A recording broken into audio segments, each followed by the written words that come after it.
I got this right because the moment Biden took over, I, in a podcast, said, "Boss, कुछ तो होने वाला है." भाई ये कैसे चलेगा? Just buy one barrel and put it in 3 different things. No, no, they don't want to do that. And the Russians are just using old crappy tanks, which in the second-hand market would be like $50,000. American congressmen are extremely well informed. Right. You can't lie. The following is a conversation with the renowned geopolitical expert and analyst Abhijit Iyer-Mitra, who is renowned for his extremely outspoken and very accurate geopolitical views. So subscribe now and enjoy the conversation. Abhijit Iyer-Mitra, welcome to the Abhijit Chavda Podcast. It's wonderful to have you on again. Abhijit Chavda, thank you for having Abhijit Iyer-Mitra on the podcast. It's wonderful to be here again, this time in person. In person, yes. We did a virtual podcast once. Yes. It's a long time ago.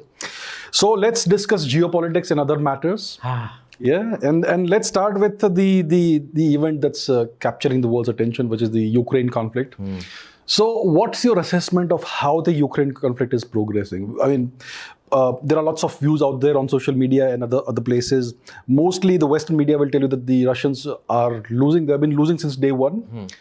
And obviously the battle lines have kind of stabilized. There's not much to and forth movement going on. So what's your assessment of what's happening? Who's really winning? So first of all, you need to know I got this right and I got this badly wrong. Okay. I got this right because the moment Biden took over, I, in a podcast, said, "Boss, कुछ तो होने वाला है." Okay. Because Trump could kind of manage Russia, even though he's the one that exacerbated the problem. He's the one that started supplying arms to the Ukrainians, which wasn't done before. I got it wrong in that I definitely did not think the Russians were going to invade when they did, when the Americans were saying so. One, because, and of course, this is, not parallax error. It's kind of, you're so adamant that a source is tainted, you will not accept it. Because, after weapons of mass destruction and, Yes. the Sarajevo mortar shelling, which was very conveniently organized by the Bosniaks when Christian Amanpour was in town. Yes. The market shelling, which killed 72 people, which then led to the thing. I will listen to the Americans and the Brits, but I will not take it on board. And at that time, all my Israeli, Russian, German friends were telling me, "Boss, we're not doing anything." I called up my guys in the Kremlin. They're like, "Boss, hum kuch nahi karne wale hain." Of course, they weren't in the loop. They weren't trying to deceive me. They were in the loop. I did not lose my job, but the head of French intelligence did lose his job for it. Okay. That said, I made a second mistake, which was I thought कि boss ये 3 दिन में खत्म हो जाएगा. Replaying Crimea. And clearly it wasn't, because the Americans had done a very, very good job training. And now you understand why Putin did what he did, because it was, you either go in now or it's going to become too late because of all the training and the weapon supplies and things. I think he did severely underestimate, like all of us, well, some of us, at least me, underestimated the Ukrainian will to resist and fight. Okay, so that is what happened. Now, with the massacres, before we get to what's happening right now, with the massacres, Bucha is one of those things where, for me, the jury is still out. Okay. Because again, I would rather repeat my mistake of not listening to American and British sources, rather than believe someone like Bellingcat, which is a shill that's got, which is funded entirely by the State Department and Allied whatever. And how they've tried to completely bullshit about the white helmets and Syria and the chemical attacks. Their reports have been called out several times now. So now what is happening, as I see it, is that Russia doesn't have it easy.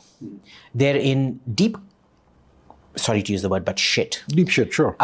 The problem is the Ukrainians are in deeper shit, right? Because Russia still hasn't done a full mobilization. Yes. It's mobilized some people. It has not mobilized its major reserves, which it can call on. Ukraine, on the other hand, is fighting with everything it has. Yes. My real worry about Bakhmut, which is where we're stuck right now, is, one, why is it stuck on that one town? I mean, you've got almost a 700-800 kilometer long border. Yes. Why is all the fighting just happening in Bakhmut? And this is where you go back to the French-Vietnam War, the Indochina War, not the Vietnam War, the Indochina War, with the French and Dien Bien Phu. where, the French commander, he wanted to lure Von Chap into what is called a hammer on the anvil strategy. So a hammer on the anvil, like if you picture it, there's a thick log on which the anvil is kept. Yes. And when you're shaping metal, you heat it, you cool it, and you hammer it. You heat it, you hammer it, and then you cool it, and that's how you build up the strength of steel with the carbonization and everything. And what happens is, it is more likely, because this is metal and the hammer is metal, but the handle of the hammer is not metal. It is wood. It is more likely the wood will crack first than the thick stump of wood on which the anvil is kept. And the belief then is that you become the anvil, you allow the other to become the hammer. So you absorb a lot of blows, but ultimately the first thing that is going to crack, 100% guarantee, is the handle. Yes. Now, who is the anvil and who is the hammer in Bucha? Well, if you notice the Russian panic in Bakhmut, the Russian panic withdrawal, that's 70 kilometers in the space of 2-3 days, when all the story was in September last year, that the Russian front has collapsed and they're withdrawing very rapidly. I personally believe that the Russians are the anvil, and I think that's kind of bearing out. There's only 1 square kilometer of Bakhmut left to capture. Yes. It's been a heavy meat grinder in terms of Russian lives, but significantly greater in Ukrainian lives. Now, what happens from here, we don't really know, because a collapse in Bakhmut could be catastrophic, because you've thrown so many troops in there. You've gambled so much on just one city.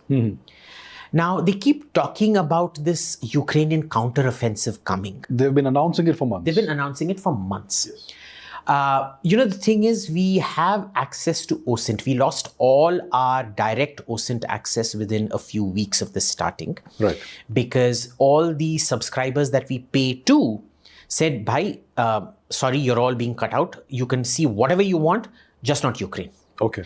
And OSINT has played a very, very important role in this, because see, the Americans were, and whole of NATO, were giving the Ukrainian satellite imagery. Yes. The problem is, raw satellite imagery requires a lot of training to interpret. So the Ukrainians didn't know what was happening out there. So they tapped upon all these Twitter and internet OSINT operators to interpret and give real-time targeting data to the Ukrainians, which is why it was lethal.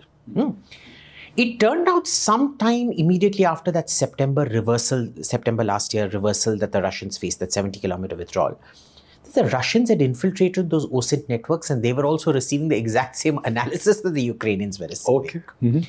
Which is why it stabilized as well. Otherwise, the Ukrainians would have overrun the Russian positions, because you remember there were S-400 and very sophisticated radars that were being left behind by the Russians. Yes. Almost a panic withdrawal in that sense. So that's what happened out there. Uske baad kya hua ki there was basically the hammer on the anvil sets in, which is a very slow, long, drawn-out, nasty urban warfare, like we saw, in the first and second Chechen wars. Yes. The first Chechen war, of course, that idiot Pavel Grachov was in charge. He had more Mercedes than any known man. Like, he had more Mercedes than Osho had Rolls Royces. All gifts, apparently. And he was sacked. And then the second war was won at a very heavy cost over 2-3 years. Yes. I think that's what we're settling into. We're looking at a 4-year war. Okay. A lot of the Russians are telling you, it's going to collapse. The Ukrainian front is going to collapse. I'm not seeing that. Because what we're seeing is Ukrainians are getting supplies. Our coverage right now is patchy, because, we're like beggars. We're like, ay, baba, de khuda ke vaste, paisa de de. We're like, OSINT de de. OSINT de de, and we get some stuff. We're not seeing Ukrainian mobilization. We did, any significant concentration. We are seeing mobilization, but not concentration of forces required for a counteroffensive. On the Russian side, it's very curious. We've seen at least 3 force concentrations, because we can still look at Russia. The problem is, what are those force concentrations doing? Yes. Like, there's this a Sea of Azov port called Novorossiysk, which is where a huge mobilization was going on. Okay. And we're like waiting for it to get transferred to Crimea and then through the Kerch Straits and the bridge and everything. Nothing. Okay. And we don't know what's happening, because, if Bakhmut is one of those places where you want to concentrate the forces, you would suspect, imagine this mic is Bakhmut. You'd want to then do a pincer movement around them and attack them from the back, right? No, not done. And it's very stupid in my opinion, because you're literally waiting for Ukraine to be rearmed throughout. And there's reports now that the Ukrainians are training on F-16s and those enter the war. Okay, yeah. So that's the situation as it stands. We're not seeing any movement. Of course, there's lots of lessons for India in this, Yes, indeed. which I don't think we're taking on board. I think we're learning all the wrong lessons from it. What lessons do you think need to be learned? The first is, this absolute atrocious quality of Russia's ISR complex, intelligence, surveillance, reconnaissance complex. They're not able to detect and destroy even before it reaches the battlefield. You will never see an American, French, UK or Israeli military campaign where the front line is even allowed to reach them anymore. Right. They destroy all your hard equipment beforehand. There are no tank battles. The tanks go in when, even remember the anti-Hezbollah campaign in 2006. It was counted as a failure. It turned out to be the biggest strategic victory of the Israelis because it brought them peace for a longer period of time than ever before. Right. Even though it's classified as an operational failure, they lost about 10, 15 Merkava tanks in that. Okay. Right? Whereas the Russians have lost hundreds of vehicles so far. So, the Western intelligence, surveillance, reconnaissance complex is just way ahead. Right. That time-sensitive, the ability to detect and destroy on the spot, way ahead. Electronic warfare, way ahead. The ability to operate air power with impunity, way ahead.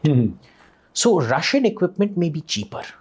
What you keep getting from the Indian Air Force is, yaar, sasta hai, kaun itna dega? Now, this is... See, I understand if you live in Delhi, like we are at the moment, and you're driving in city traffic, buying a Mercedes especially an AMG Mercedes, is stupid. What an AMG Mercedes can do, a Wagon-R can also do. Right. Okay? But if you go to that Delhi-Mumbai highway, where, which is now only up to Dausa on the Jaipur route, 4 or 5 lanes on each side, you need an AMG. Right. Because you can literally do Delhi to Jaipur in 1 hour and 27 minutes. I'm not going to tell you who, but a friend of mine did Delhi to Jaipur in 1 hour and 27 minutes. I see. There you need an AMG. Now, they presume everything is going to be like Rusi equipment, chal jayega. Okay. But remember, even in Balakot, they didn't use the Sukhois. They used the French Mirage 2000s. Yeah. Why? Whereas the Sukhoi was meant to be your deep penetration and strike aircraft. So there is a certain... Like Stalin used to say, quantity has a quality all of its own. Yes. So there is a quality side of the debate and the quantity side of the debate. I don't think we get that. We haven't decided which side we want to go. The problem is multi-sourcing too many calibers, too many weapons, which means you don't create economies of scale. You can't indigenize. You can't create local weapons assembly lines. Even something, the one thing that this meat grinder battle has shown us is the importance of artillery. Yes. Not tanks, artillery. Yes. Everything is artillery on this kind of a battlefield. Yes. You're not taking your artillery seriously. You've bought a different towed howitzer for your army. You want a different wheeled howitzer for your army. And you want a different tracked howitzer for your army. Bhai, ye kaise chalega? Just buy one barrel and put it in 3 different things, no? Yeah. No. They don't want to do that. Okay. And each caliber is suited to a specific kind of thing. It's even though it will say NATO standard 155 mm. The original operator ka equipment will always work better than a hack that you do. Like a purpose, like for example, let me just take this out. My iPhone will sync perfectly with my Mac, 100%. Yes. My Android will kind of sync with my Mac, but not as well as this one. This one, yeah. Yeah. And similarly with a Chromebook, I don't know if they do Chromebooks anymore, but how that would work with Android. Guys. Yes. Ammunition and this thing is like that. So, of course it will do the job, but will it do the job perfectly? No. No. So, you want to get that one gun, have massive production lines out here, standardize everything on 155 mm. They're not looking at it. We're still looking at an Air Force fleet of 5 to 7 different types of aircraft. Yes. There's going to be one new tactical fighter, TBDEF. There is going to be the next development of Tejas. There is going to be the original Tejas. there is going to be the Sukhoi 30, there is going to be the Rafale, then there is going to be AMCA. AMCA, yeah. Now you tell me, even a superpower like America has only 3 fighter types. 4. 2 for the Navy, 2 for the Air Force, right? So F-16 and F-15 for the Air Force, which the F-16s are all going to be replaced by the F-35. So that's going to come down to 2. F-15 they might not replace. And for the Navy, F-18 plus F-35. Right. So they're down to 3 models basically. I mean, different variants of the F-35 model, but basically 3 variants. You look at, Russia. They're only using 2 big fighters. I mean, they've got the MiG-31 and the Sukhoi 25 for close-in, but that's because it's quite an obsolete air force, as you're seeing in what they can do compared to the West. Israel may only 2-3 kinds of aircraft. Yes. Japan, Korea, just 2-3 kinds of aircraft. France, just 1 kind of aircraft. Yes. Because they're retiring all their Mirage 2000s. Yes. Why are you going in for 6? Where is this appetite for luxuries coming from? Because it complicates the logistics chain horribly. Yes. We haven't learned that. We haven't learned that the effectiveness of Western weapons comes based on that ISR complex. So you have to invest heavily in electronic warfare, in active spying, in constant surveillance, in picking up new signals and converting them to the jamming frequencies, developing your own electronic warfare program, a good electronic warfare program, not HAL. Though HAL has had some successes. The radar warning receiver is very good. They've managed to eliminate a lot of the false positives that were coming and things like that, but the jammer is a completely different ballgame. Especially, now that you have gallium arsenide and gallium nitride and all those things coming in, the way of jamming them, the frequencies and things, very exotic frequencies. You need very sophisticated electronics to do that, which we don't have. I mean, we don't spend that much on R&D and things like that. We waste things on bureaucratic crap because HAL, I mean, look, for everybody, I know all our audience are going to say, mote, ganje, takle, kamine, whatnot, nonsense. You tell me, when has a bureaucrat run the finance ministry or the defense ministry or the home ministry or any ministry properly? No, it's not happening. You trust the IAS. Then why do you trust the ISS, which is the Indian Science Service? I mean, I made that up, but these are essentially babus. Yeah, they are. In their mind, they are IAS officers. Okay, why would you trust them? Okay, what have we managed to pull off so far that is so mind-bogglingly astounding or good? Nothing. So why? So I don't think we've learnt the lessons. I see a lot of daydreaming. Arey, Russians jeet gaye. They'll only watch those Russian propaganda handles on Twitter. They're not watching the Ukrainian. See, for me, you take the 2 extremes and then you synthesize that. You synthesize it. Now, they're like, Russia is going to win. Russia's already won. Oh, you don't know. They're already outside Kiev. Boss, they were outside Kiev like 9-10 months back. A year ago, and then, but this is how it happens. So there's nothing you can do about it. But I don't think we've learnt even this depending on the West for supplies. The quality of the javelin, the quality of all those Western shoulder-fired anti-tank missiles, which are deadly effective, is based on accurate targeting information. Yes. They are meant to be used as a system of systems when they are not. This is the biggest takeaway from the Ukraine war. When Ukraine is using them not in a system of systems, but individually to take out tanks, you expend so much of them that you need great quality in great quantity, which you cannot afford. Which is why the West can't keep up with the demand. Yeah. And the Russians are just using old crappy tanks, which, in the second-hand market would be like $50,000 to absorb missiles that will cost $100, $120, $200,000 and things like that. Yes.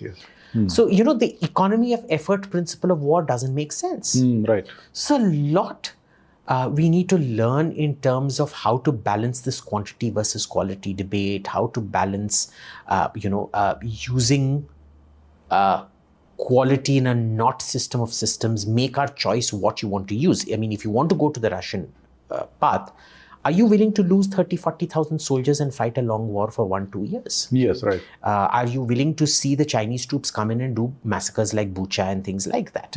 Are you willing to,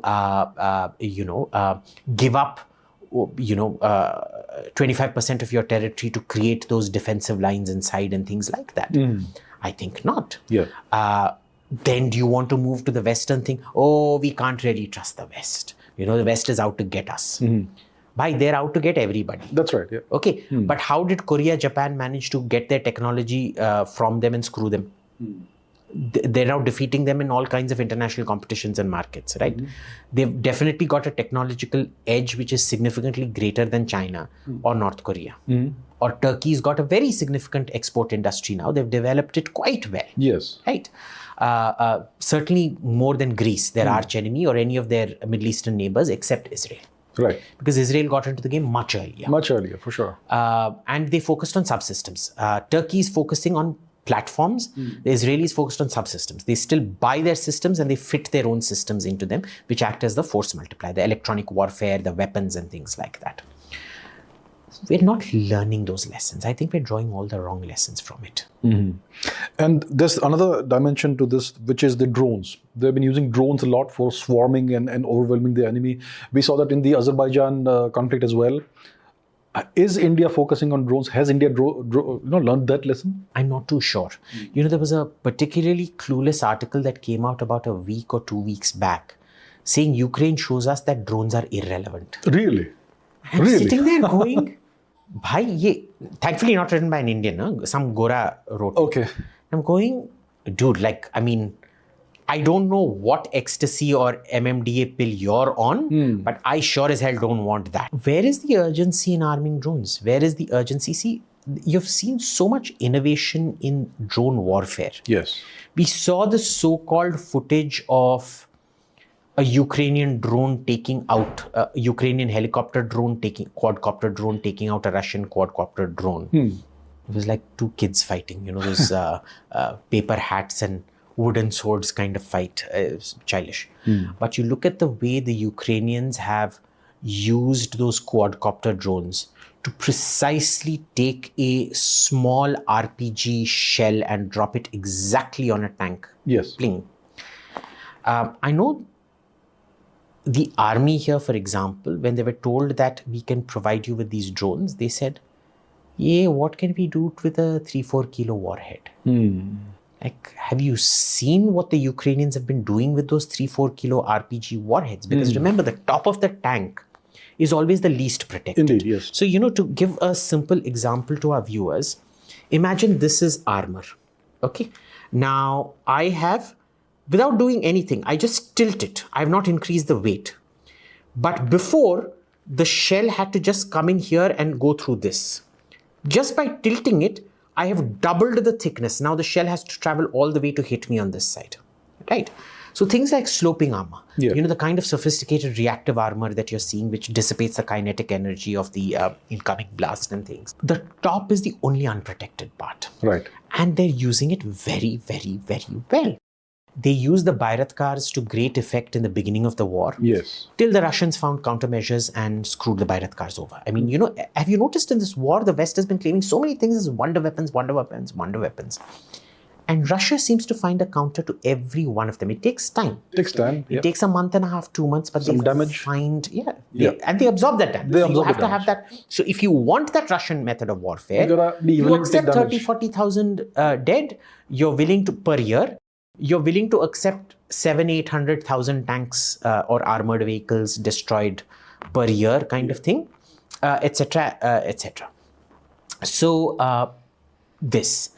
And then where the Russian genius comes in is that they buy these super cheap Iranian drones. Yeah, the Shahed too. Yeah, with just 2-3 kilo warheads, which are kind of like our Harpy drones, which we bought at bloody God knows what, 100 times the cost, because we bought it much earlier also. This is, it's democratized. What the Chinese have done to the mobile phone, the Iranians have done to the loitering attack drone. Right. And these days, even with cameras like your Sasta home security cameras that you get for 2,000-3,000 rupees, they're very good quality. I mean, they're sufficient quality that you can fit it onto a drone for 2,000-3,000 rupees, do the targeting and plonk a tank. The Russians have been using it very, very, very well. So all we're seeing now is the Russians using these Shahid 3 or 2, I forget, and scoring victories to which the Ukrainians have not been able to come back yet. I mean, we've seen them, using shoulder-fired missiles to shoot them down while they're flying. Yes. Some of them have been getting that. Now, AK-47 shooting down drone, very good idea. Stinger missile costing about $1 million a pop. Yeah. Shooting down a 30,000 rupee, that's like a WagonR crashing into a Mercedes S-Class. And the and the S-Class saying, main jeet gaya, even though because of his crumple zone. The WagonR owner might have suffered a few cuts here and there. But ultimately, the Mercedes crumple zone would have absorbed the entire crash, so the Mercedes is completely totaled. The WagonR might not have suffered that much after all. I mean, you don't really know. I mean, I haven't seen a WagonR ride, so I'm just modeling this in my mind. Maybe hyperbolistic, but you get the image. The economics don't make sense. Right. It doesn't make any sense. And what about the Turks? They have developed entire platforms of these drones. We have the Kizil Elma that's come out now, which is a stealth drone. A very large one. How come they are able to make these advances and we are not doing that? Because they did something very, very smart. They chose to buy one thing in large quantities, keep slowly improving the same product, which we never did. Remember, we got the Nat, which then became the Marut, I think. Marut, yes. Right. And then we stopped development. We killed it off. We killed it off. Yes. Okay. And then we start with the LCA complete clean sheet design. Yes. Even though you had several platforms that you were manufacturing here, like the MiG-21, the MiG-27, now the Sukhoi, you still haven't been able to reverse engineer. Forget reverse engineer. You haven't been able to negotiate the transfer of the engine. You haven't been able to negotiate all the electronics and things like that. So, kya kar rahe ho, bhai? Even for your LCA now, you have an Israeli radar. Even though when you bought the, what was it? Not the Pine Gap. What was that radar called? Those big radars, anti-ballistic missile radars that we bought from the Israelis. Don't remember the name. I forget the name, but fixed array radars. They transferred gallium arsenide technology to us. Okay. What happened to that? Why couldn't you miniaturize that and make an air-to-air radar? Right. See, there's no accountability. It's run like a bureaucratic department. Yes. Khareedte raho. There is zero pressure. If a DRDO scientist does not perform, he has job security. He'll never be sacked. That's the thing. Yeah. Right. So you've bought all these things. You've not been able to do anything. You remember the Turks, they bought that one family of submarines from the Germans or the Koreans, I forget. And they've indigenized it. They bought, and part of the deal was we will get fighter technology from you. And they're developing their own 5th generation fighter with the Koreans. They got the tank technology from the Koreans and they're developing that with the Koreans. They made very, very smart decisions, economies of scale, and they decided everything is going to be based on this and iterations of this. They were accountable. They were accountable saying ki, and they had failure standards. Agar 2 saal mein these parameters aren't met, we will deem it a failure. Yes. They've been fantastic at doing that. Right. India is what you get when you don't understand economics, or you understand economics, but you're so corrupt, you try to hide your corruption under the mask of incompetence. Because in India, you can be punished for crimes of commission. You can't be punished for errors of omission. You've not criminalized errors of omission to be crimes of omission. So we haven't been able to do that. So one good example is comparing DRDO with DARPA. They have roughly the same budget. They were both the organizations started in 1958. And DRDO has roughly, DRDO is about half the budget of DARPA. But DARPA has, I don't know how many, 500 employees, or 500 people who work for it. And DRDO has 30,000 people, out of which 25,000 are non-scientists. Bureaucrats. So, yeah, bureaucrats. And God knows what. They're meant to be paper pushers. Yeah, so I don't know. So that's where all the money is being wasted. So it's Malik ke ghar mein Indian khana pakane wala, Anglo-Western खाना पकाने वाला, Chinese खाना पकाने वाला, झाड़ू पोछा करने वाली, ड्राइवर, 2 ड्राइवर, सुबह के लिए एक ड्राइवर, शाम के लिए एक ड्राइवर, बीबी के लिए एक ड्राइवर, बच्चे के लिए एक ड्राइवर, कुत्ते के लिए एक driver, house property management team to look after your houses and things like that, etc., etc., etc. How are you going to? Exactly. That's why all the money is wasted.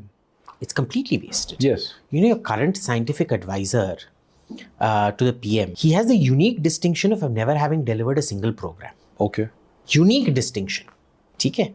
So, you know, it's almost like the international symbol of Indian motherhood being made a sterile, barren woman who's never given birth to a child. Right. But this is the tamasha that happens in India. What do? They will never be held accountable. And this government loves bureaucrats, you see. So this is like some smart aleck once said, this isn't a BJP government, it's an IAS government with outside support from the BJP. Okay. So, you know, we're just not able to do that. DARPA is very focused. Yes. They focus on technology. See, they don't settle the procurement plans or anything like that. They don't bid for contracts. They're like, see, if you want a 6th generation fighter, these are all the technologies we have which we don't need to develop. These are the technologies which are extremely high risk, which need very, very focused development. They only focus on that. They very frequently give out those contracts to private companies. Either they create the critical mass, absorbing, they take sabbaticals from their companies to come work at DARPA. Yes. And they're picked and chosen from a huge scientific pool of proven private sector people who have delivered. Yes. It is managed very, very carefully. And it is just the technology. And once you've achieved that technology breakthrough, you know how it's done. Then it's given to manufacturers, auctioned off to manufacturers ki, by how will you miniaturize it, how will you improve it, etc. How will you fit it onto this platform? How will you operationalize it? So DARPA does technology. We do bureaucracy. That's right. So that is why we can never be DARPA. Because if you want to be DARPA, you have to take tough decisions. You know, when I worked at Sandia National Laboratories, I worked outside the main compound because foreigners aren't allowed in there. So what happens there is you have, in New Mexico, you have 2 laboratories, Sandia and Los Alamos. Sandia manufactures the fuses for the American nuclear bombs. Los Alamos manufactures the physics package, which is the actual, the uranium and the plutonium and the explosive things. It is under the Department of Energy. They both get taken to California. What's the lab there? I forget. The nuclear lab in California. I forget now. Oh God. Anyway, they get taken there. The moment the fuse and the physics package are mated, it is deemed to come under Department of Defense control. Right. Now, I was working in the international exchange area of Sandia. And what happened out there was, for that entire building, if I show you that building on Google Maps, huge building full of hundreds of people, not hundreds, maybe about 200-300 people working there. There were classified floors, which we were not, top 5 floors were classified. We were only allowed on the ground and the first floor. The entire management for all 4 floors was 6 janitors, 4 staff for all HR and security clearance and everything. Right. And the canteen, 2 canteen staff. And the 2 canteen staff were the janitors themselves, who were kind of off shift or something, but it was the same 6 janitors in rotation because they didn't cook or serve anything. You brought lunch from home. And what they did was they had a rotation where, you know, these food trucks, America food truck culture is a big thing. Yes. They had a rotation where food trucks would be called out. Anybody that wanted to buy food would go at 12 o'clock sharp and buy their food outside. They'd wait there for 1 hour and that was it. No drivers, no chauffeurs, no nothing. You know, this is how you run a lean, mean, smart organization. Exactly, yeah. इधर आप बोलो इनसे, आप खुद अपना गाड़ी चला लो. I'm sorry, but the guard at the gate can't go do your wife's shopping. यार कत्ल हो जाएगा उस गार्ड का. Yeah, I know. Chief scientist की बीबी आके, she will slap him to death. Yes.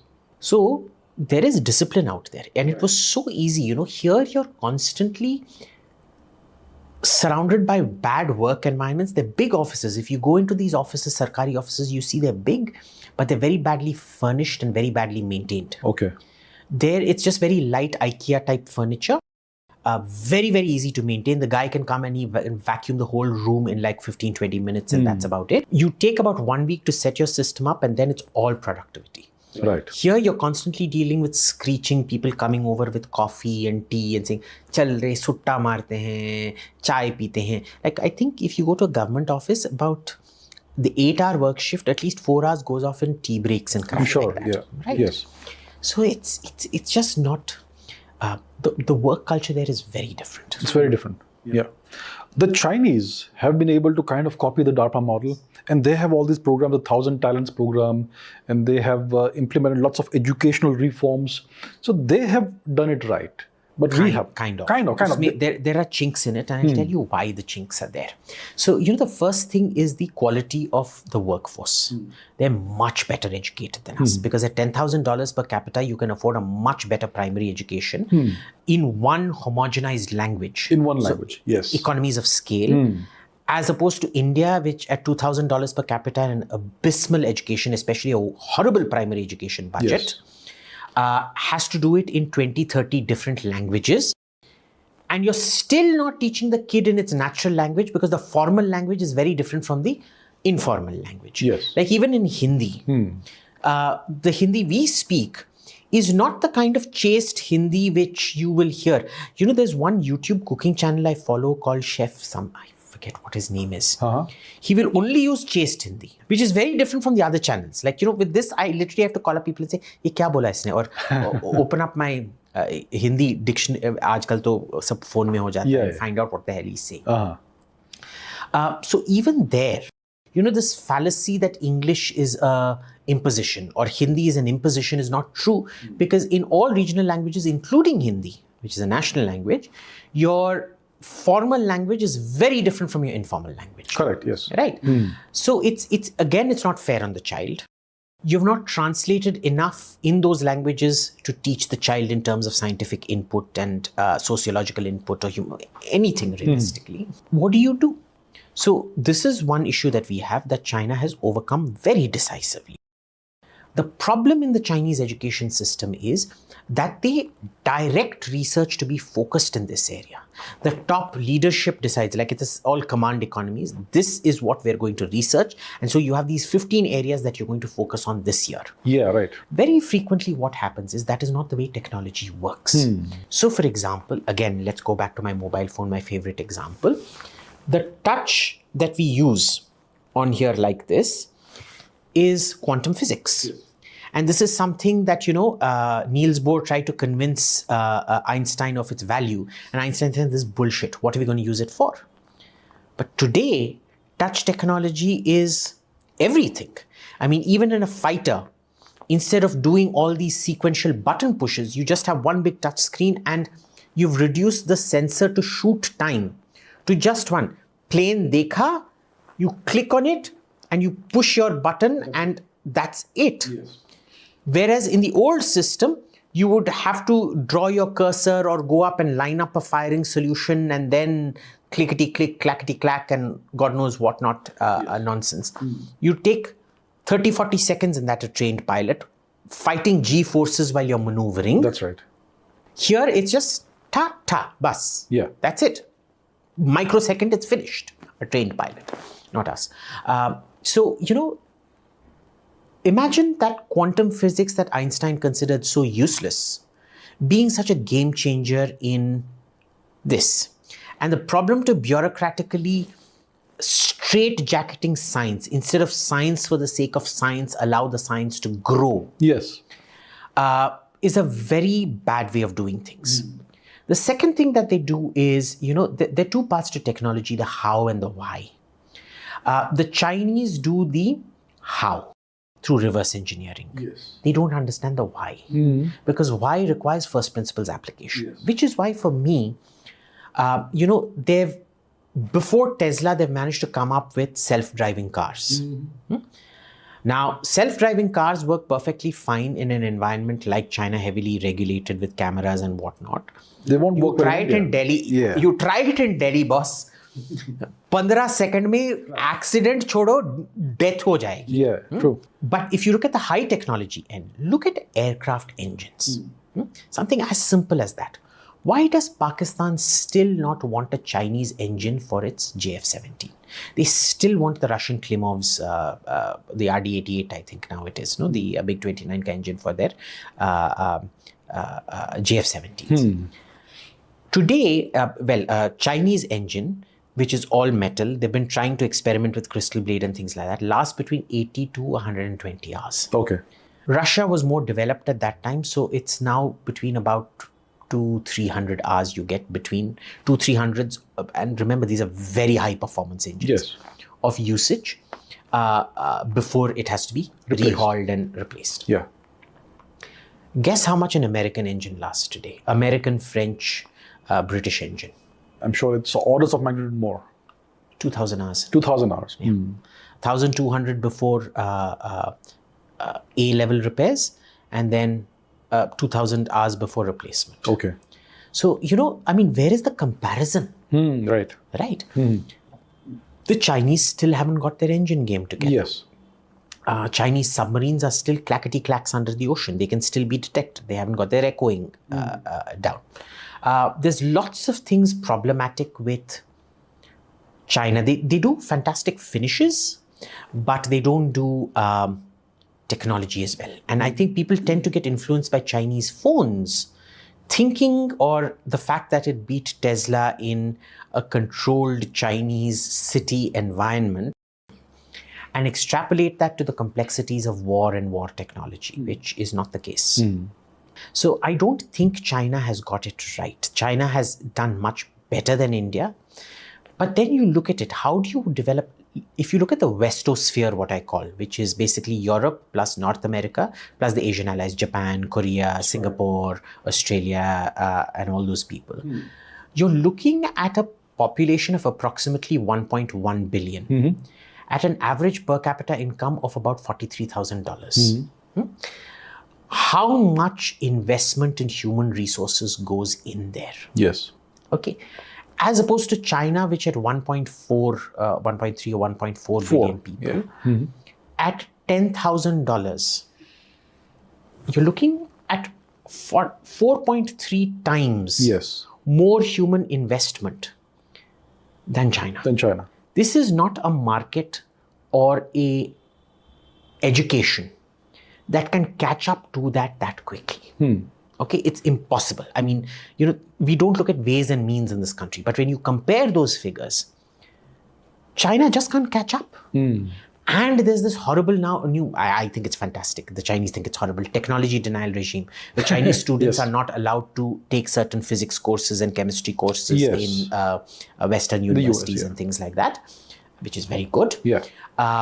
So, that's that. You will, and everybody says, oh, Abhijit, you haven't read this Department of Defense report, which says the Chinese are far ahead of us. Their anti-ship ballistic missile, we don't have anything like that. Bhai, you know how the Defense Ministry writes their reports? They want money. You can't say, I am so ahead of China that I don't want money. No, you go tell Congress, sir आपको पता नहीं है मेरा घर उजड़ गया उन्होंने आके मेरे को पाइनएप्पल से बलात्कार कर दिया ये कर दिया वो कर दिया पुलिस बुलाओ पैरामिलिट्री बुलाओ ये आर्मी बुलाओ एयरफोर्स को बुलाओ वो जो गुंडा बाहर है एयरफोर्स से प्रिसीजन बॉम्बिंग होना चाहिए पुलिस भी उसको कुछ नहीं कर पाए this is how you get money. Okay, people don't get that. They think American internal assessments of Chinese weapons are very different from the public assessments. I'm sure they are. And Congress knows that, which is why they make the military work for it. Right. They make the military work for it. And American congressmen are extremely well informed. Right. You can't lie. During the Rafale procurement, which was initially a replacement for the MiG-21, and then it got polluted somewhere along the way when they realized the Sukhoi 30 wasn't performing the way it should.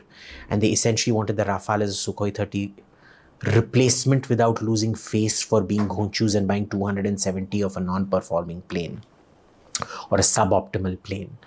A statement was made, as you know, I'm quoting now, as you know, every respectable Air Force has 3 categories of fighters: light, medium, and high. Okay. Now, anybody who knows anything about a modern Air Force knows there is only low-high.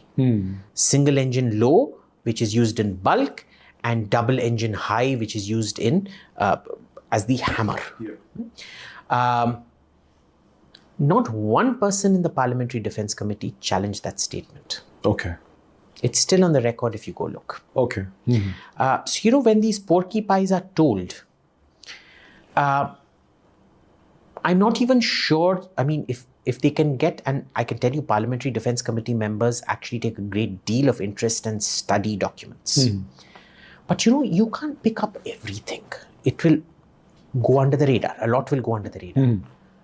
Now look at babus who don't give a shit.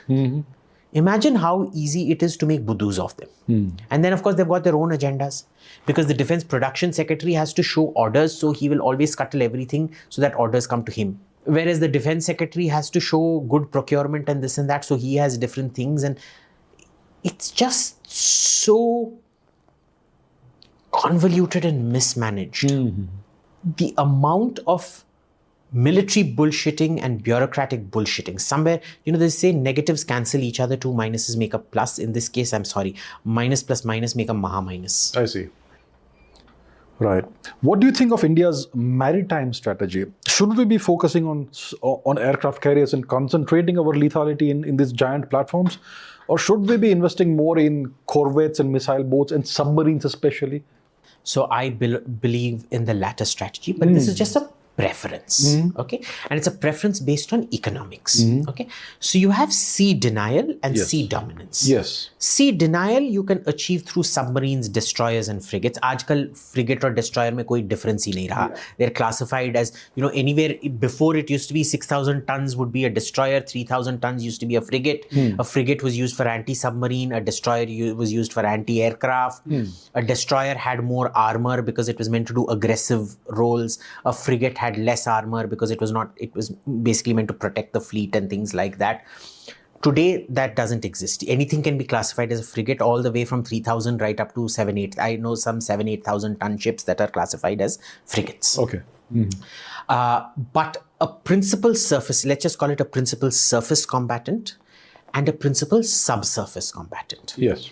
The principal surface combatant, because today you have these underwater drones and things like that, you can actually do, I think it's a waste of resources to do it, because anti-mine operations, which are very important actually, and anti-submarine operations are slow, they are painful. So maybe come up with a separate platform for that, for anti-mine, anti-sub, but focus on destroyers and do a lot of submarines. And this would be sea denial.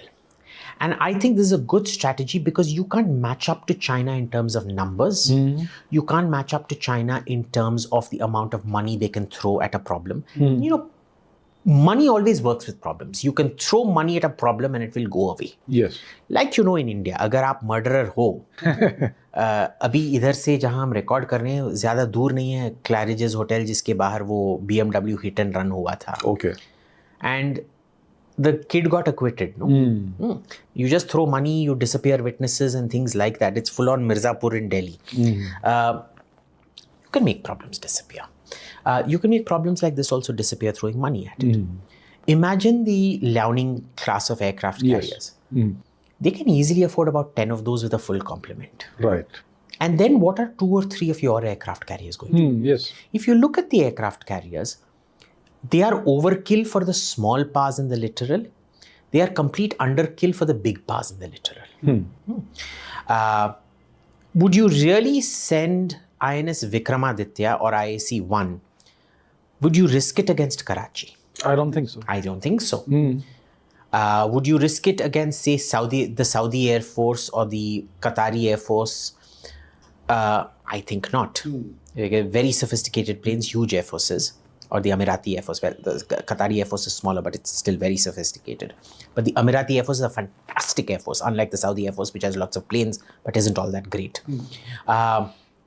You definitely won't be sending it up against them. Right. You're not sending it up against two Liaonings even, because they'll have a much heavier mass. So what's it being used for? Exactly right. Yeah. What, are you going to threaten Maldives with aircraft carriers? Are you going to threaten Madagascar? What are you going to get? Like, you annex Madagascar for lemurs for our Delhi zoo? Are you going to threaten Malaysia for palm oil? Yeah, right. Yeah. Are you going to threaten Bhutan? I mean, you can threaten Bhutan. Technically, those MiG-29s have the flight range to fly over. Bangladesh ko threaten karoge? What's the point of having this? What's the point of this? Yeah. Right? It doesn't make any sense. So where can that money be better utilized? In having one class of submarines. Settle on that one class of submarines. How expensive are submarines? They're pretty damn expensive. But they're much cheaper than aircraft carriers. There is a Swedish submarine. I'm not sure which it is. Gotland class. 826. $100 million per submarine. You can get fantastic Western submarines for very decent prices without the cost escalation we did on the Scorpion because of corruption. Even the Scorpion, boss. It's with air independent propulsion. It's a fantastic submarine. Okay, Scorpion tum le lo. You should have committed not to 6 submarines of 100 different kinds. You should have committed to 24, 25 submarines of just one class, where you create the economies of scale in India. Now, for me, when the Australians cancelled the French submarine, it was a fantastic moment to go up to the French and say, Bhai, we will buy 24 of your submarines. Yes. You show me at 24 what the price reduction is going to be. We don't want all the modifications the Australians have done. Okay? Because it is much cheaper to modify your BrahMos to fit into a Western torpedo tube than it is to fit, change the entire submarine and fit vertical launch systems and this and that. Or even there, putting in a larger torpedo tube is relatively cheap. Right. But not VLS systems, right? You tell them for 24, how much do you want? And the French, they're very willing to sell you those nuclear submarines. Their only thing is, give us 4 or 5 years to negotiate with the Americans. The Americans won't sell you those submarines. We'll sell them to you. And remember, France has already said the IAE exclusion for India applies to everything, including reprocessing technology. Okay. And the French nuclear submarine is the only one where you don't have to cut the submarine open every 15, 20 years when the fuel is done, and then refuel it and then solder the entire submarine. So it's a modular thing, is it? It's a plug and play. Upar, there is a dhakkan, and you open the dhakkan, put in, right.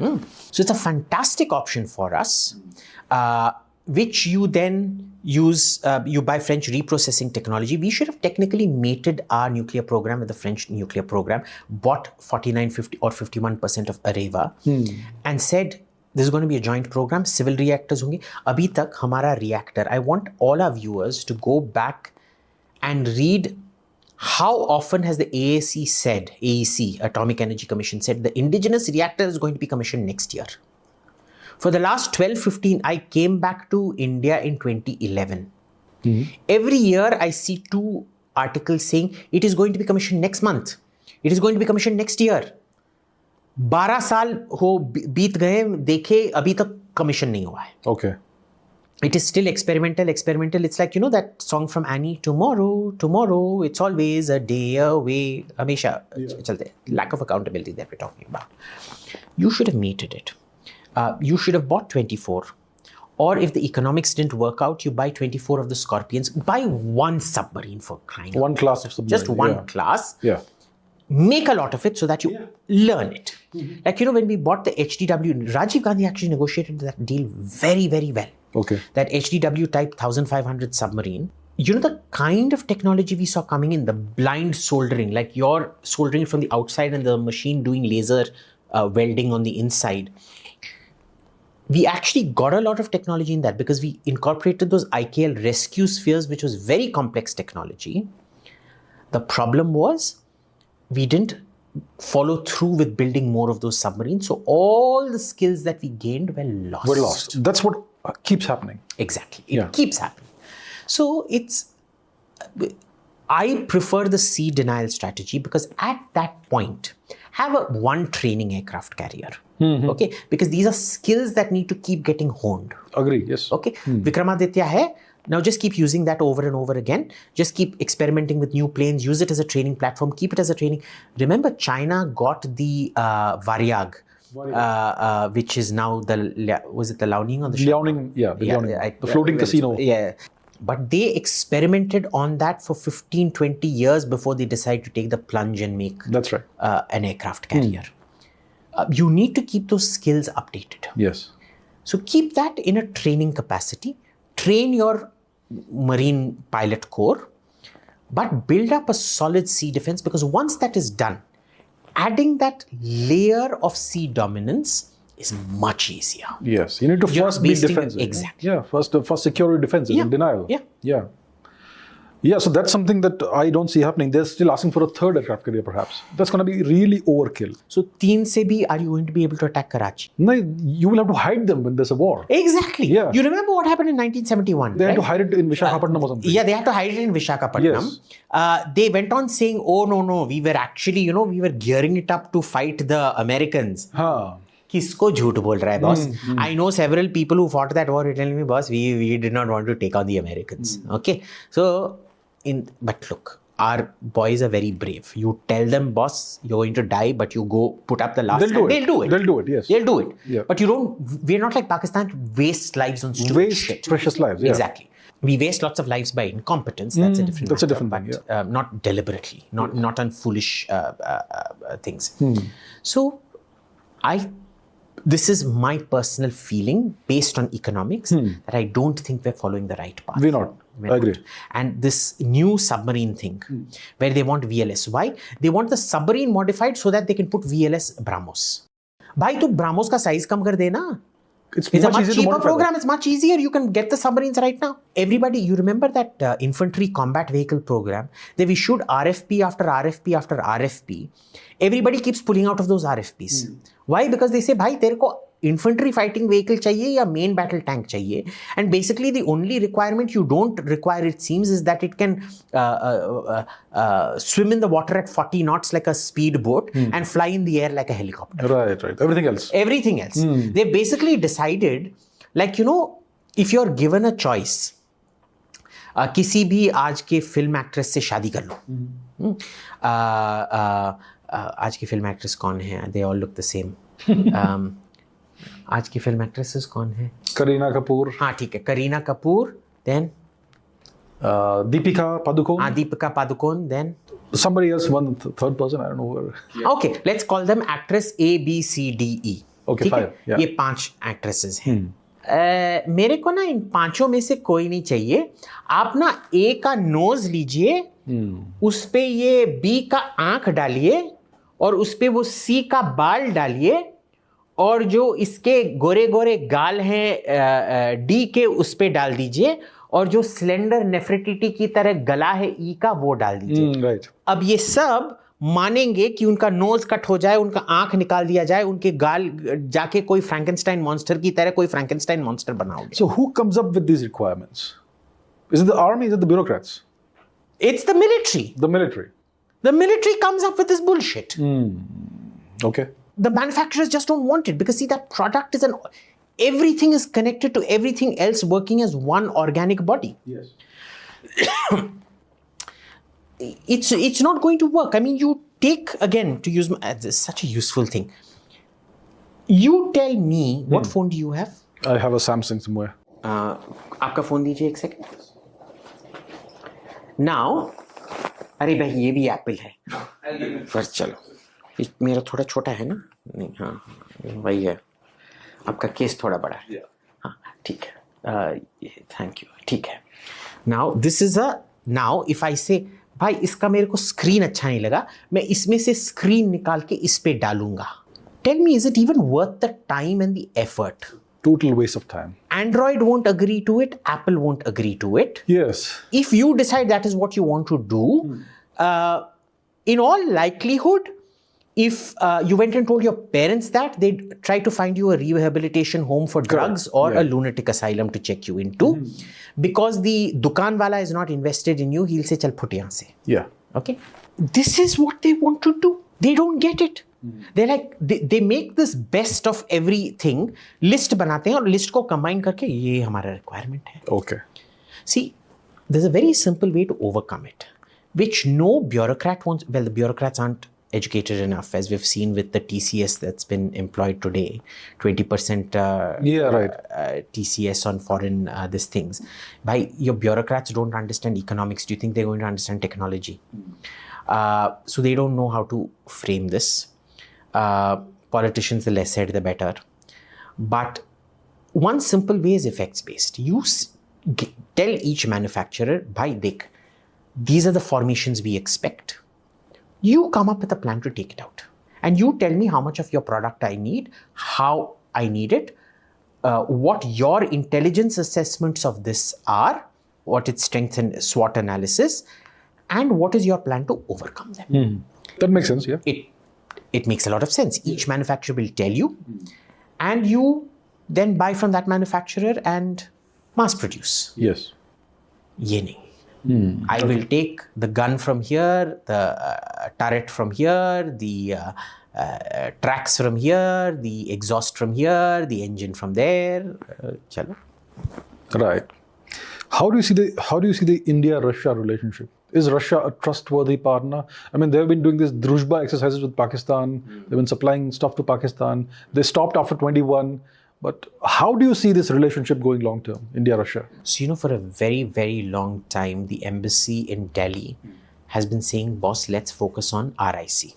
And this is what I've been hearing in Kremlin as well. And they had a very clear thing. See, because even though they will bullshit in public, in private, Russian diplomats are very focused on what they want.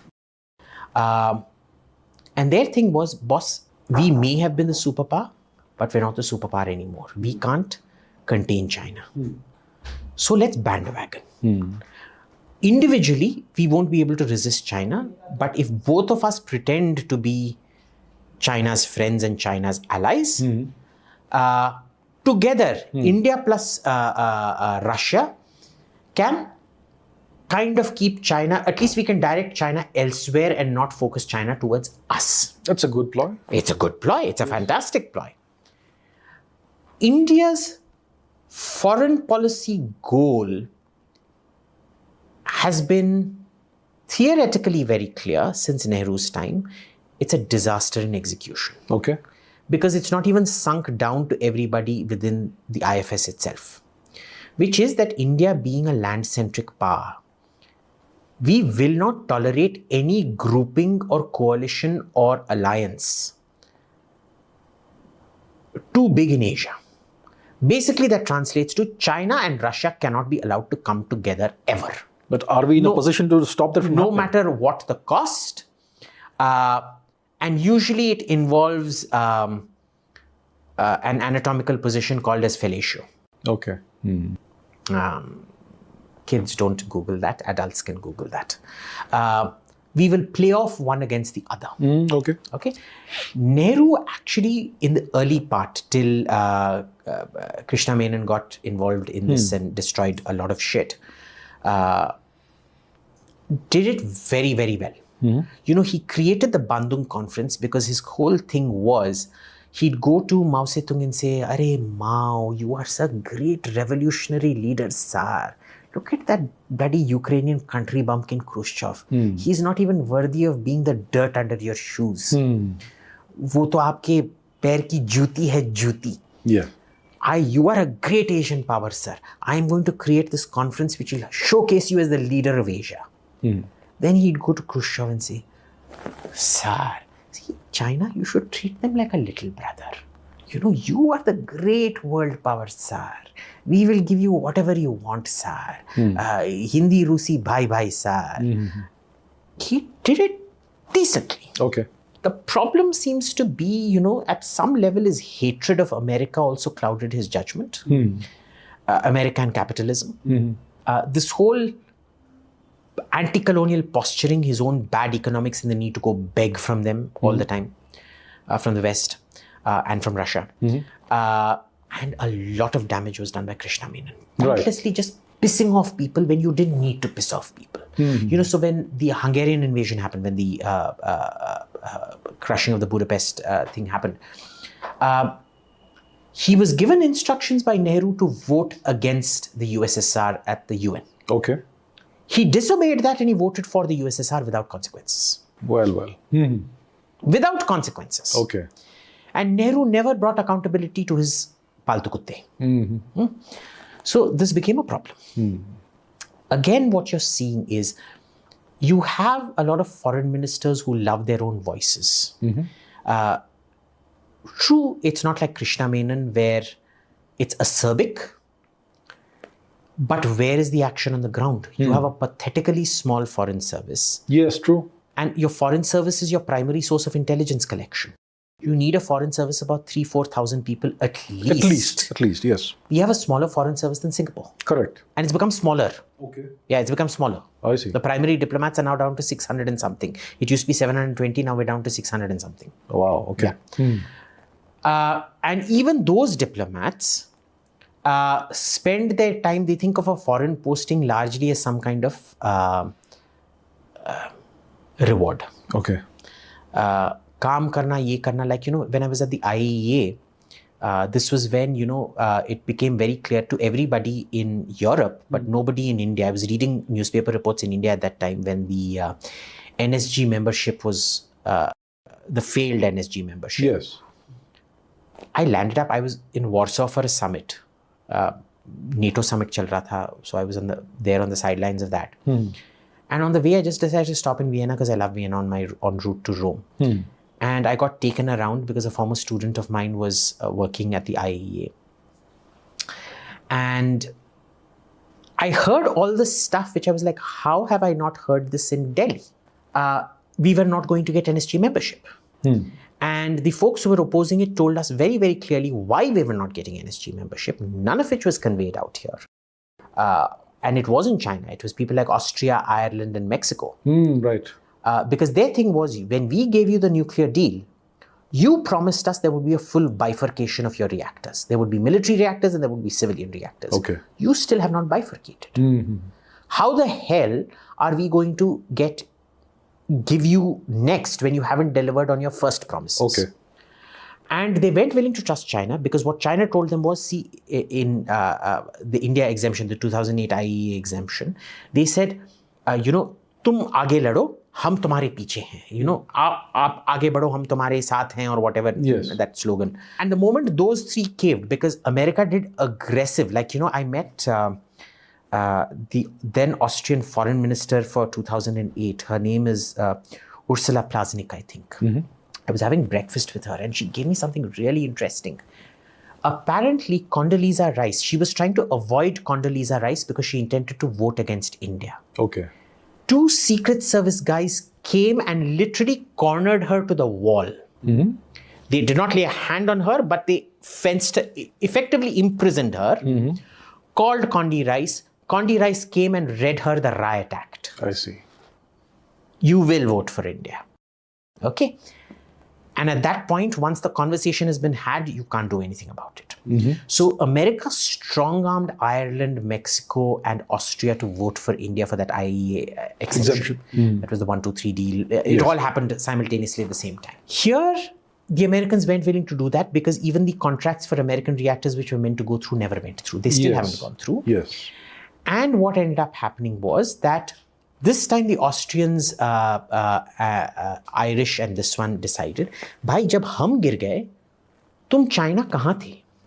You did not pick up the flag after we dropped it, or pick up the baton after we dropped it.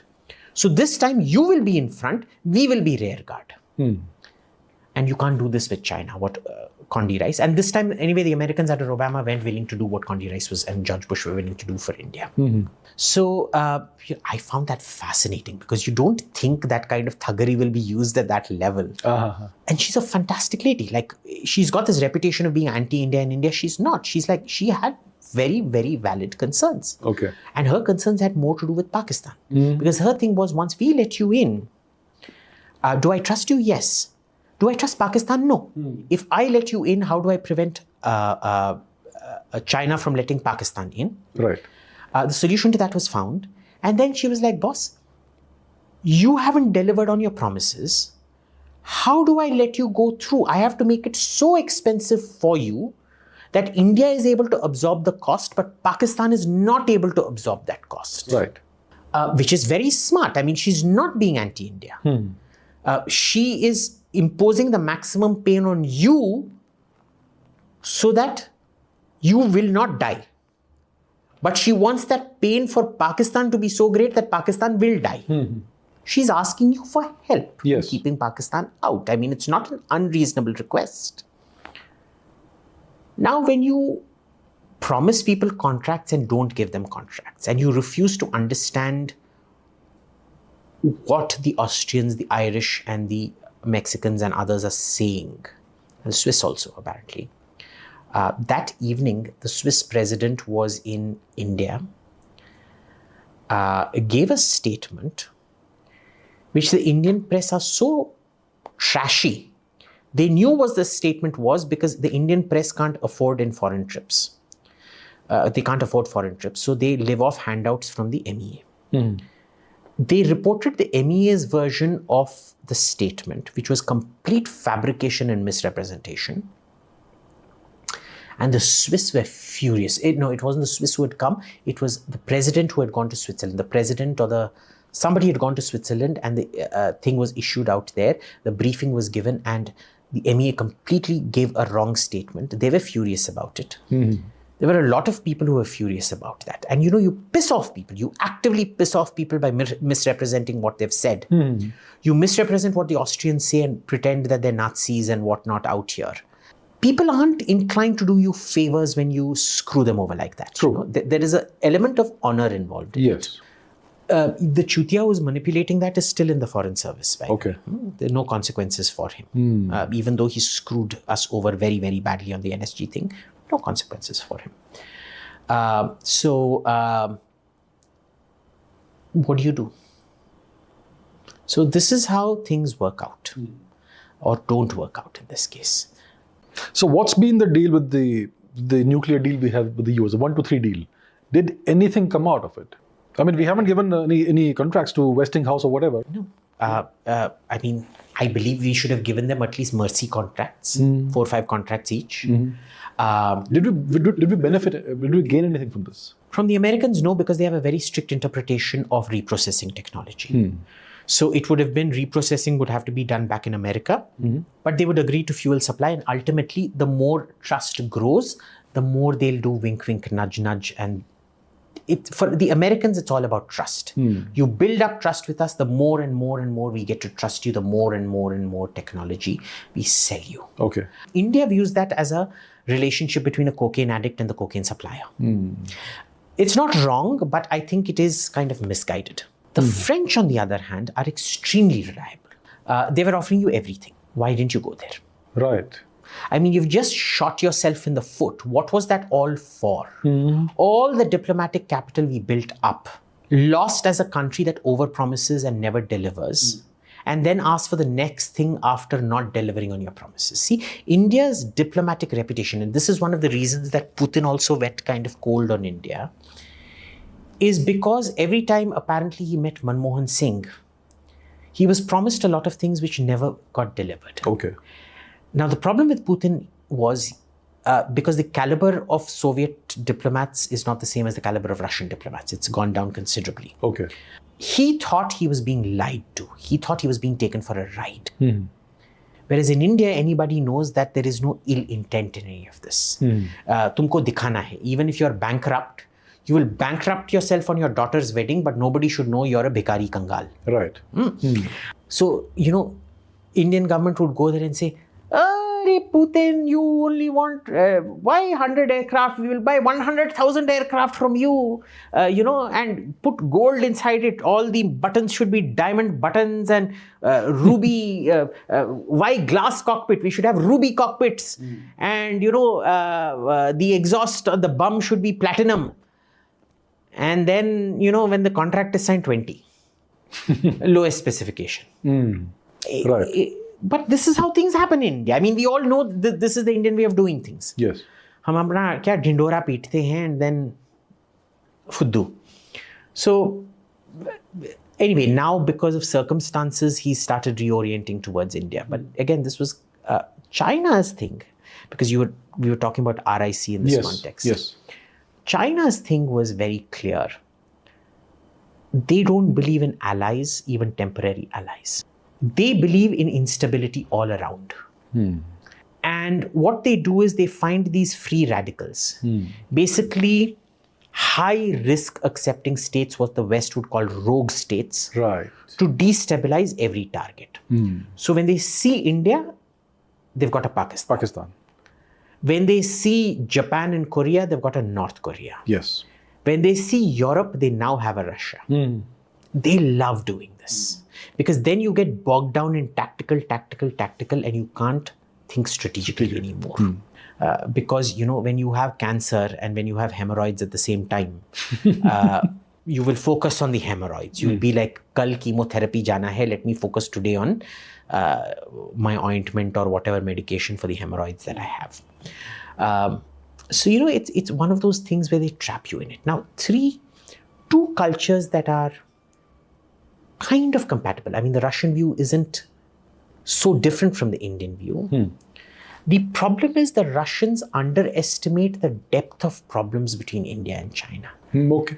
They see good intentions in China when we know the Chinese don't have good intentions. So India and Russia are fundamentally compatible.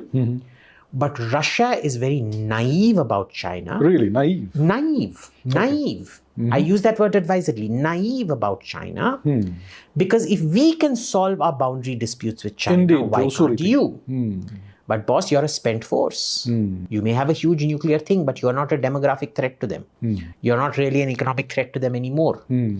Why do they not sort out their problems with Korea and Japan and India? Well, they're happy to sort it out with you. Yes. They don't think in those terms. And increasingly what we've begun to see is they're very smart at manipulating the Russians. So at all the trilateral forums, especially in BRICS, we saw this. BRICS mein kya hota tha? The Russian position would be different. The Chinese position would be different. By the end of the BRICS academic summit 2-3 days later, the Russian position would be indistinguishable from the Chinese position. It would be the Chinese position. You know why? Because the Chinese would not say, "Eh, sale janta hai, I am China, you are Russia, I am number one, you are number two." No. It's easy. We are new. We're big, but we're new. You have years of experience in this. And see, you are the great European power. You're the land of Lenin. You're the land of Stalin. Why don't you show us how it's done? And that flattery, giving, this humiliation of Russia that the West did, the psychological impact, we never gauge it.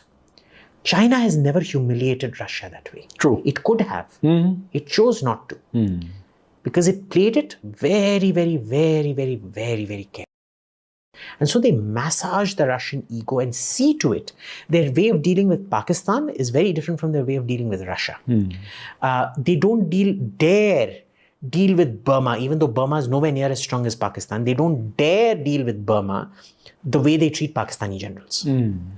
Pakistani generals will be called in for a dressing down. Burmese generals are treated as equals because Burma has historically known exactly how to deal with China. They'll go very close to China. The next day they'll kick out all the Chinese and shut down all their projects. So, the small dogs bite the most. You know that? Yes. You're more likely to get bitten by a Pomeranian or a Chihuahua than you are by a Rottweiler or a Doberman. The thing is, the Rottweiler and the Doberman will cause massive damage. Yes. The Chihuahua won't cause damage, but heck, it'll hurt. Okay. Burma is the Chihuahua. Okay. So China is an experienced dog trainer who knows exactly how to treat Burma. Right. They know that Pakistan is the sort of scared, obedient Rottweiler as opposed to the Pomeranian Chihuahua who never listened to anybody.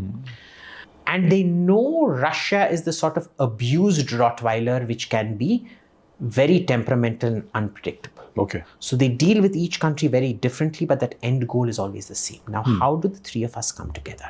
How do we build a bridge with Russia? See, as long as they have these very naive views of China, as long as they fall for this Chinese massaging. And remember, the Chinese market is an infinitely bigger market than the Indian market for the Russians. Right. The Russians are practically in a Chinese monopsony. Thankfully, because of Ukraine, we've kind of broken that cocaine dealer addict dependency by buying lots of Russian oil. Yes. The thing is, we don't have an industrial base to be able to consume their other commodities, molybdenum or new age, minerals, Russian industrial diamonds, etc., etc. We don't have that. So how do we deal with? And you can't buy enough of Russian things unless you have an industrial capacity to match China. Right. China is always going to be a much bigger market. We try, and the Russians also understand what is happening, and so they're trying very hard to maintain that relationship with India. And to be fair to us, we went on telling the Americans, you're pushing the Russians too hard. Right, yes. You're pushing them too hard. Stop this bullshit now. NATO is not, you decide what is more important. You're stupid NATO expansionist or India and China. Yes, right. Because China is a big strategic threat. Russia is a tactical threat, if at all that. If at all. And they'd be like, no. And I've been part of track 2, track 1.5 delegations that told the Americans this. And they keep saying, no, Abhi, the Russians will never align with the Chinese, never align with the Chinese, never align with the Chinese. Ab dekho kya ho gaya. Did the Americans miss a trick when they failed to totally dismantle Russia in the 90s? Yeah. I think they did. Because see, Russia is one of those countries which you can never keep down. It just always rises and becomes bigger, and its collapse is always catastrophic. But every time it collapses, it comes back bigger and bigger and bigger. You look at all the principalities of Novgorod and things like that. Yes. The Mongols just came and massacred them. Yes, totally. There was no Russia left at the end of Kievan Rus. Yes. Right? And they rose and became very, very powerful. I mean, they became the biggest country in Europe under that first, under the Rurikid dynasty, right? Ivan the Terrible being the last of the Rurikids. Even though the Rurikids ruled as princes of Moscow even before the Mongol this thing. Yes. And then you have, because Ivan the Terrible kills his son, and you have the time of troubles. Where the Poles come and sack Moscow. Yes. Everything is destroyed. And that is, that famous opera by Mussorgsky, Boris Godunov. No, is that Tchaikovsky? Boris Godunov is Tchaikovsky, isn't it? Yeah, and The Life for the Tsar is also written at that by Ivan Suzanin. By Glinka, is set in that period of the time of troubles, where this young Romanov kid is found, he's made the Tsar. And within 50 to 100 years, boss, they're back like never before. And then in the course of a few hundred years, they go and occupy Poland. Yes. And then it collapses spectacularly when the Romanovs fall. They don't collapse under Napoleon. They crush Napoleon. Napoleon sacked Moscow. He did. He did. Yeah. He burnt down Moscow. But he didn't win the war. He didn't win the war. Unlike, say, the Romanovs, when the Romanov collapse happened. Yes. It was a complete disintegration. Parts of Russia just broke away. True. Ukraine broke away, Belarus, Latvia, Lithuania, Estonia broke away, Finland broke away, everything broke away. Catastrophic collapse. Yes. And they come back as the USSR, even bigger than the Romanov Empire. That's right. Right? You can't keep Russia down. Russia's recovery, I think, will take much longer now because they're in a demographic dead decline. End. Yeah. But I think Ukraine will be Russia's last hurrah.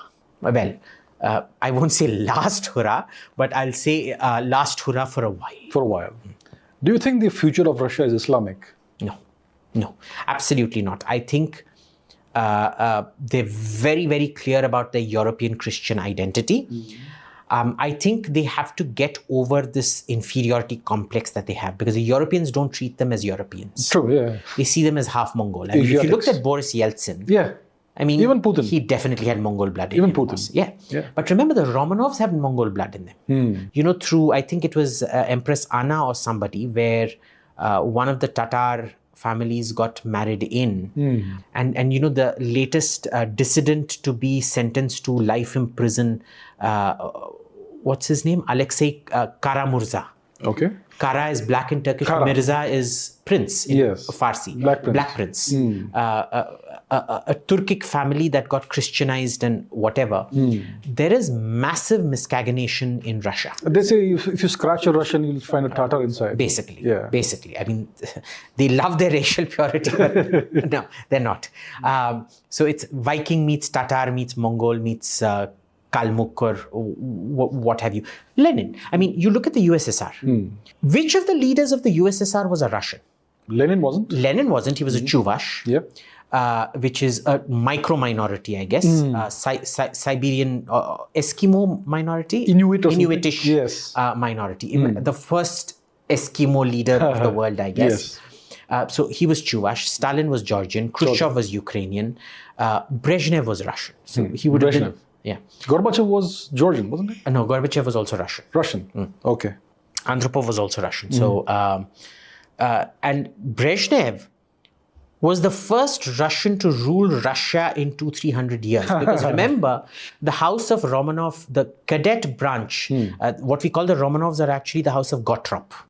And they were the cadet branch of the Romanov family, which by the time of Tsar Nicholas II was entirely German, because they went on marrying German princess after German princess after German princess. Peter the Great himself married a Latvian who became Tsarina Elisaveta. And then there was the second Elisaveta. And then there was Catherine who was German. And we don't even know if her son was actually the son of her husband.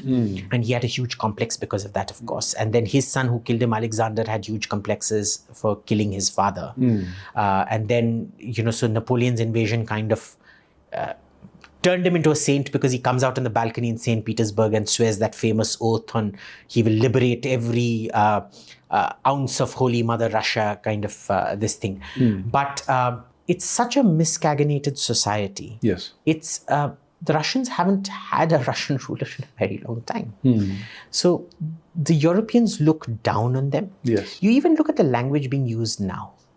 They're incompatible with our values. It's such a dehumanizing language. They're animals. They're Tatars. They're Mongols.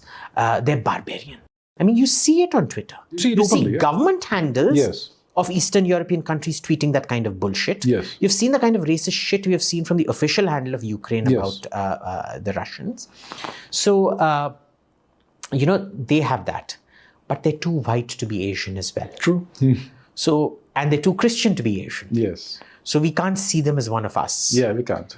I think we have to play on the inferiority complex and say, dekho, udhar reject ho gaye, come join us. But then, as Groucho Marx used to say, I don't want to be the member of a club that wants me as a club.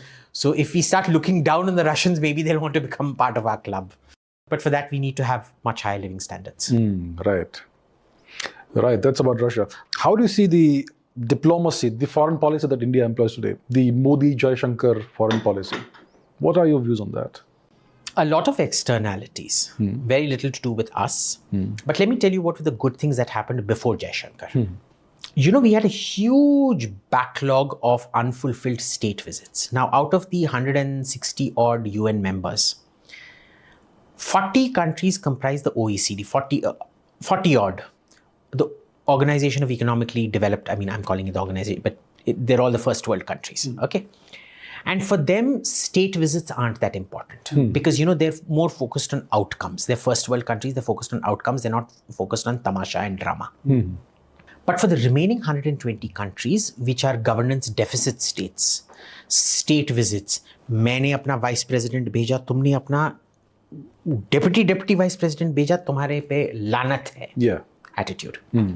Clearest example of this was when Mursi came to India, President Mohammad Mursi of Egypt. He came to India, Muslim country, coming to India on a standalone visit, not visiting Pakistan. Right.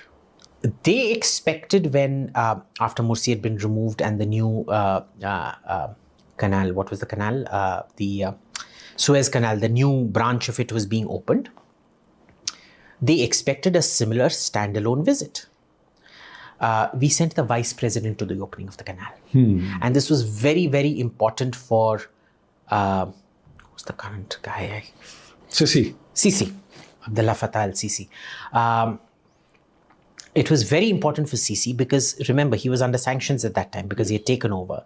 He needed this as validation. Yes. And you sent bloody Venkaiah Naidu? Like, who are you kidding? They sent a full-serving president on a standalone. You sent Venkaiah Naidu as part of a multi-country trip. But that got rectified. We then fixed it with high-level visits. So if you remember, Modi now travels a lot less than he used to in his first term because there was a whole backlog of activity. So a lot of State Department, Foreign Ministry stuff across the world is activity masquerading as achievement. Okay. It's foreign ministries are like the humanities. You can go bullshit. You can say, for example, a foreign ministry discussion is like, are you Abhijit Chavda? But what is the Abhijit Chavda? Is it the clothes that you are wearing? Is it the skin on you? Is it your brain? Is it your soul? Is it your heart? Is it your humanity that makes you Abhijit Chavda, or is it your intelligence that makes you Abhijit Chavda? What I've said right now is total bloody bullshit nonsense. This is what foreign policy, most 99% of foreign policy is. Right. Okay? It's massaging your ego or humiliating you when required and collecting intelligence. Defense, you can't do that. Defense is mathematics. Yes. Unless you go into woke mathematics, which is 2 plus 2 equals 7. Yes, right. In defense, 2 plus 2 equals 4. 2 plus 2 equals 4. चाहिए तो ले ले, नहीं तो फिर foot यहाँ से. Yeah. That's the attitude. So, and this is why, there's a fantastic paper. Defense is from Mars and state is from Venus. Read it. It was written by a Marine Corps officer. It's a fascinating paper. Everybody should read it. I see. So anyway, all the visits were completed in the first term of Modi. By this time, certain other things had aligned to support us. So, for example, Mohammed bin Zayed, who had been grooming Mohammed bin Salman, Mohammed bin Salman gets control. Sheer alignment of nature that Salman becomes king before he dies, and he removes everybody in the line of succession and brings the next. It will no longer be a son of Ibn Saud. It will be the son of Salman who becomes the next king, which is Mohammed bin Salman, etc., etc. What did we have to do with it? He then initiates this whole thing. Trump comes and he breaks out of this toxic think tank circle of bullshit talking, where he's very practical. Everybody told him the Arabs won't make a deal. मेरे को बात तो करने दो. मैं अरब से सुनना चाहता हूँ. तू कौन होता है मेरे को बताने वाला? मेरे को नहीं तो ब्रुकिंग्स चाहिए, नहीं तो कार्नेगी चाहिए, नहीं तो ये चाहिए, नहीं तो वो चाहिए. मैं जाके सलमान से सुनना चाहता हूँ. तू बोल मेरे को. They find they can do a deal. They do a deal. And one of the reasons the entire think tank circle, Brookings, became the epicenter of all the bullshit that was being spread about Trump. The Russia files were literally concocted at Brookings. He then, and that's because they felt humiliated. The think tank circle felt humiliated that this guy is not listening to us and getting so much done. So they'll constantly underplay every one of Trump's achievements. Right. It wasn't such a big thing, It was Mohammed bin Zayed. It was actually Mohammed bin Salman. Trump was zero. No, it required all three. It required the mentorship of Mohammed bin Zayed. It required that open mind of Mohammed bin Salman. It required the sort of decapitation, succession decapitation that King Salman did. And it required Trump to underwrite that deal for that normalization in the Middle East to happen. Right.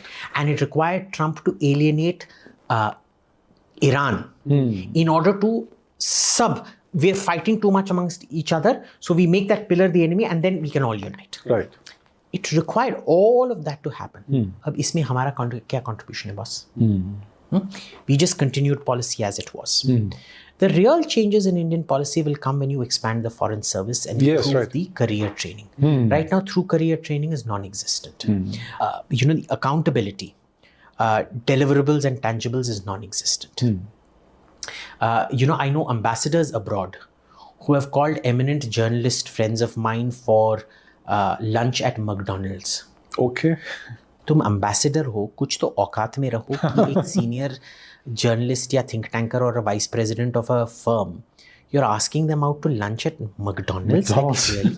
What does that say about you? Come say, there's a charm in inviting somebody home and cooking for them, which they go gaga over. Yeah, totally. You can have a very humble home. But the very act of calling them home, because Europeans are very impersonal. They won't call you home unless they feel really close to you. Yes. It's at a restaurant. You call them home and charm them with something even simple. They really love it. Yes. I'm yet to meet a European who doesn't like dal chawal. They go gaga over dal chawal.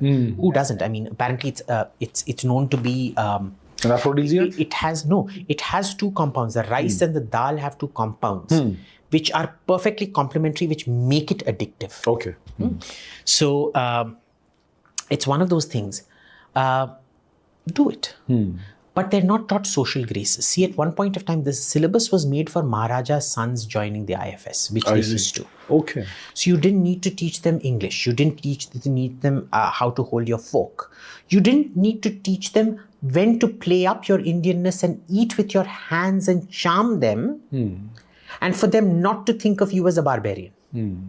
I know several stories of princes in the foreign service, well, not princes, but, Kunwar Saabs and all of that, who would literally go and make foreigners feel uncomfortable by saying, how dumb are you? You can't eat with your hands. See, this is, the saying was, it was a Persian emperor who said that, eating with a fork and knife is like making love through an interpreter. So, it was things like this where, you charm them with a certain grace and you overwhelm them.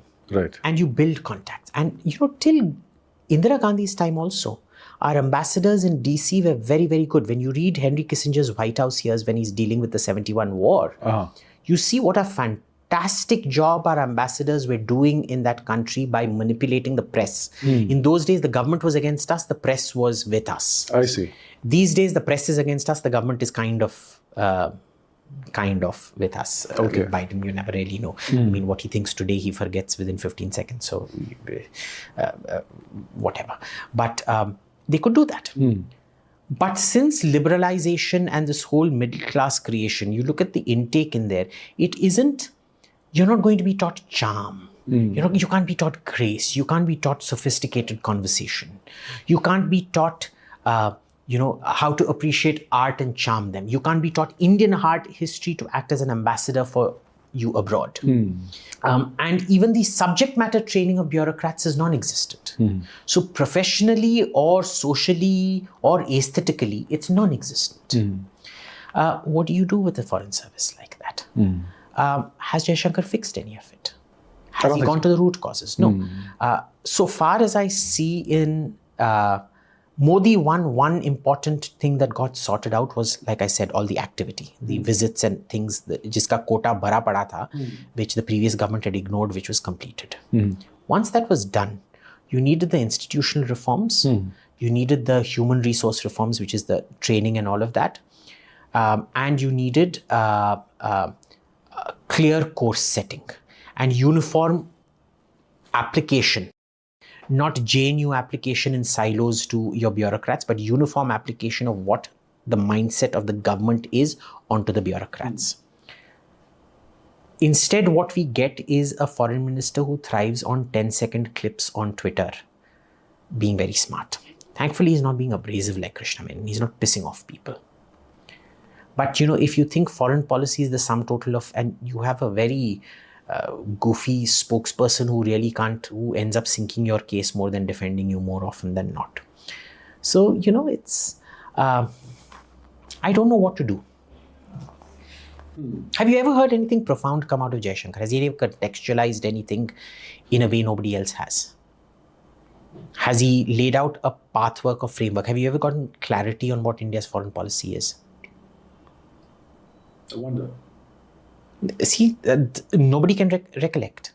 What is the Jaishankar doctrine? Nobody can recollect. Narasimha Rao had a vision. Atal Bihari Vajpayee had a vision. What is this government's vision? Vishwaguru is not a vision. Vishwaguru is on the vision for sure. And it's disappointing because coming from the service, he should have known what all is required. Okay. And it wasn't sound clips. What do you think of the Biden administration? Who do you think is running the US? I mean, clearly Biden is not competent to manage himself, let alone a country. Kamala Harris is incompetent. We can see that.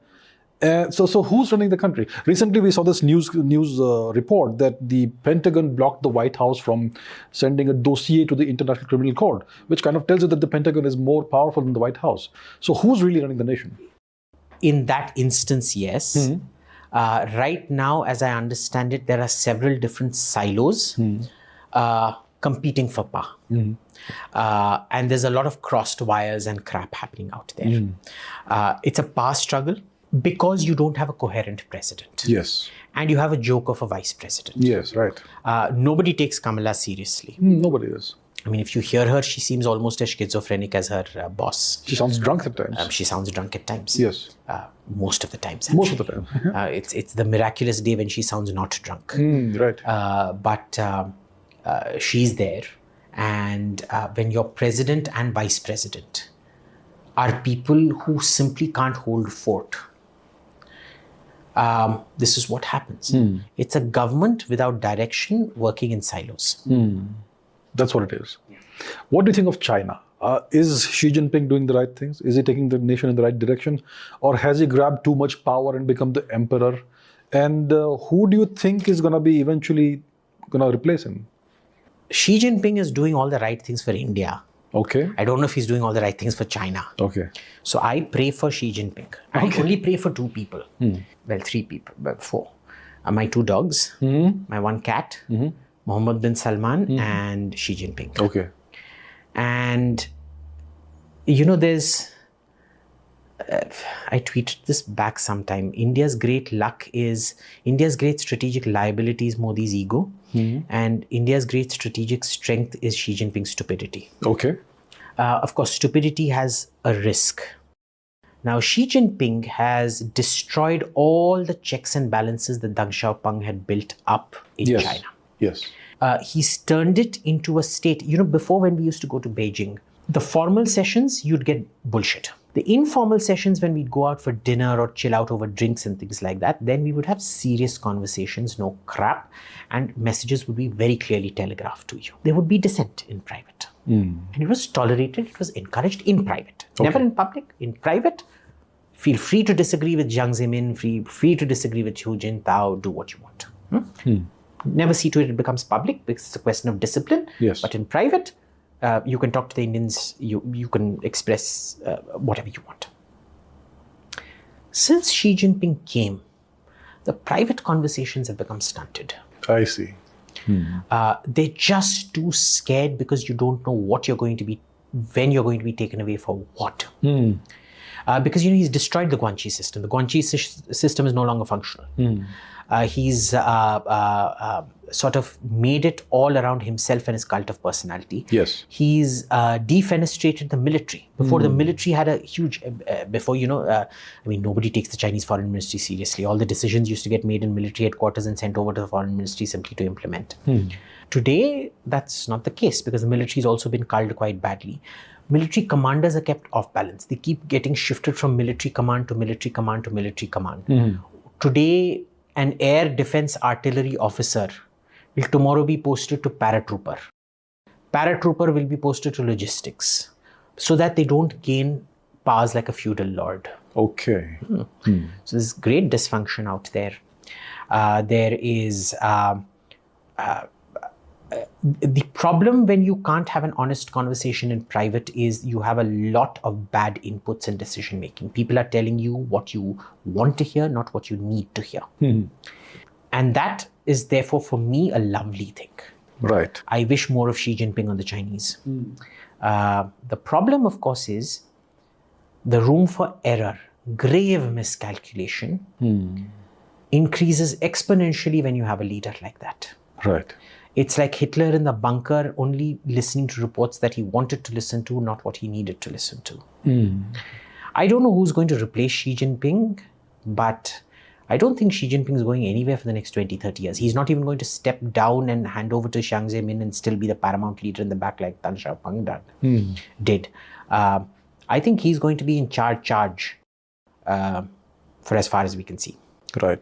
How do you see the future of Pakistan? I mean, Pakistan is permanently in chaos right now. Imran Khan, that whole situation is happening. The nation is nearly bankrupt. how long do you see Pakistan existing? Do you see it fragmenting at some point in time? Personally, I don't. Okay. I don't, because I think we underestimate the ruthlessness of the Pakistan military and the determination to keep things together. And we've seen this, that, when some states disintegrate, they double down on ideology. North Korea being a classic example. No matter what happens to Pakistan, it can't get as bad in the food situation as North Korea. Though, mind you, North Korea was way ahead of Pakistan. North Korea was a fully developed country. Till 1979, North Korea was the success story, South Korea was the failure. Okay. Till 1979, North Korea had the second highest per capita income in Asia after Japan. China was a beggar, South Korea was a beggar. So only in 1979 that South Korea overtook North Korea. Very recent memory, right? So you can't compare.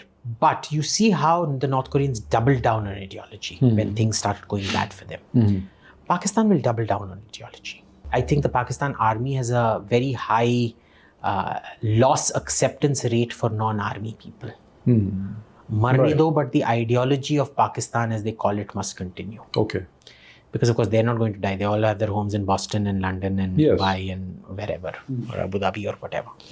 But it's quite easy for them to do. So I don't think we'll see that situation come to pass. As much as we will salivate over it, I don't think we'll see it come to pass. Where do you see India being in 2050? I clearly, Vishwaguru is that's something we need not aspire for. And even the superpower status is kind of impractical. So where do you see India being in 2050? No different from where we are today. Okay. We'll be having the same conversations, facing the same problems. In 2050, you'll definitely have a different prime minister who will also be doing Make in India and Vishwaguru, different formulation, of course. It'll be Universe Guru or Galaxy Guru. Okay. And it'll be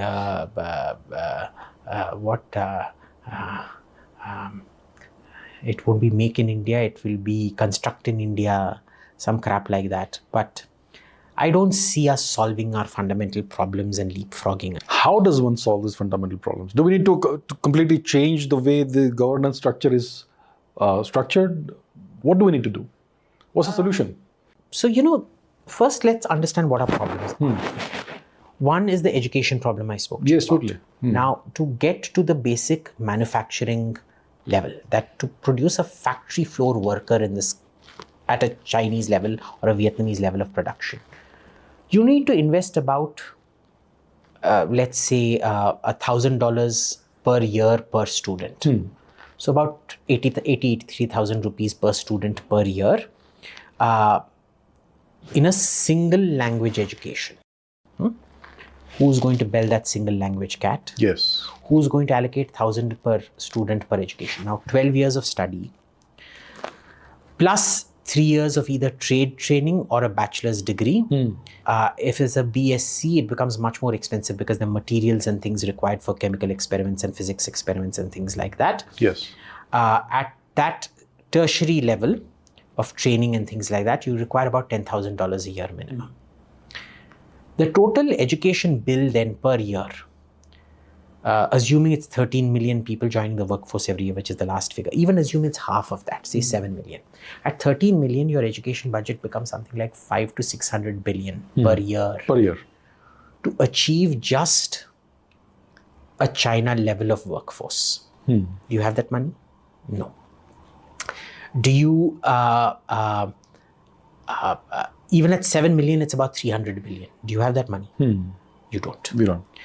So what do? You go in for the sort of Swiss education system, which was teaching those shepherds on the hills who'd spend 6 months up in the hills and then come down and learned. You do apprenticeship from the 10th or 11th standard or even before that, because the $1,000 per student is affordable. It's expensive, but it's still affordable, as opposed to the secondary is what kills you. So what you do instead is you go in for a urban renewal program. Okay. Right now, Delhi is extraordinarily fuel inefficient. Any Indian city is fuel inefficient, it's energy inefficient, it is space inefficient. Yes. Delhi, technically, if you build 60, 70, 80 story high rises, can be brought down to 10% of its size with huge parks and a much higher standard of living with, say, double glazed windows. Because you're a socialist country, you do what Singapore does. Assume every house is a 49-year lease. Convert right now, in South Delhi or North Delhi, wherever, you're only allowed to build 4 floors. Okay. Very badly shaped plots. You make it, even out the size, make it 18 and economic is 40. 50, 60 becomes slightly more expensive. I mean, exponentially more expensive. Still doable. Still, you start training the workforce for that. Right now, the resistance to becoming a tradesman. Every tradesman's son wants to become the next Bill Gates. Yes.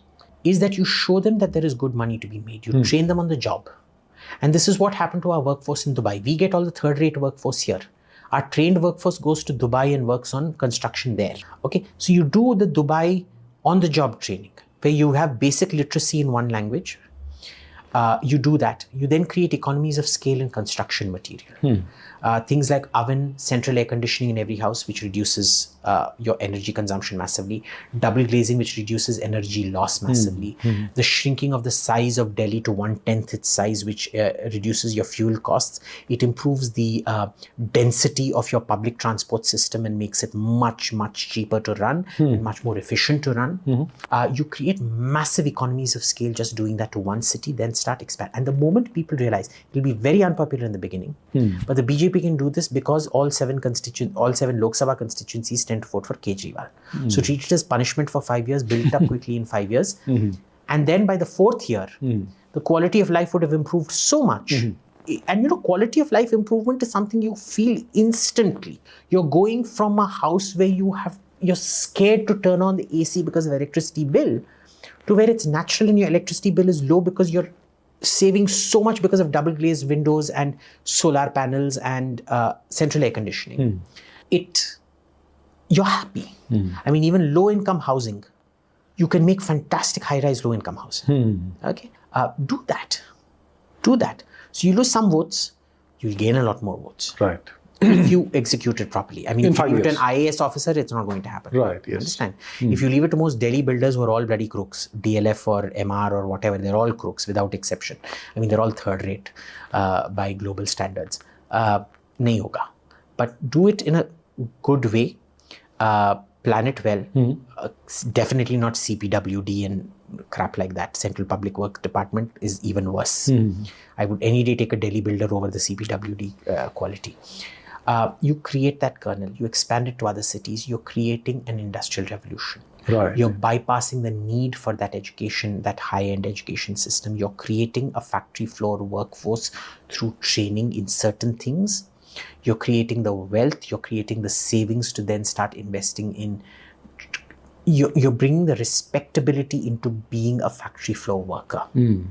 Okay, you're getting people used to the fact that आपका son Bill Gates नहीं बनेगा, or Sundar Pichai or whatever Satya Nadella नहीं बनेगा. And then you take it slowly, steps by step there. Defense acts as a very, very important in this, because if your construction, building ovens and stoves for your houses, which is actually getting consistent quality in that is a chore. You have to train your workforce for it. Doing prefab, girder-based construction. Here we do cement pillar construction. Yes.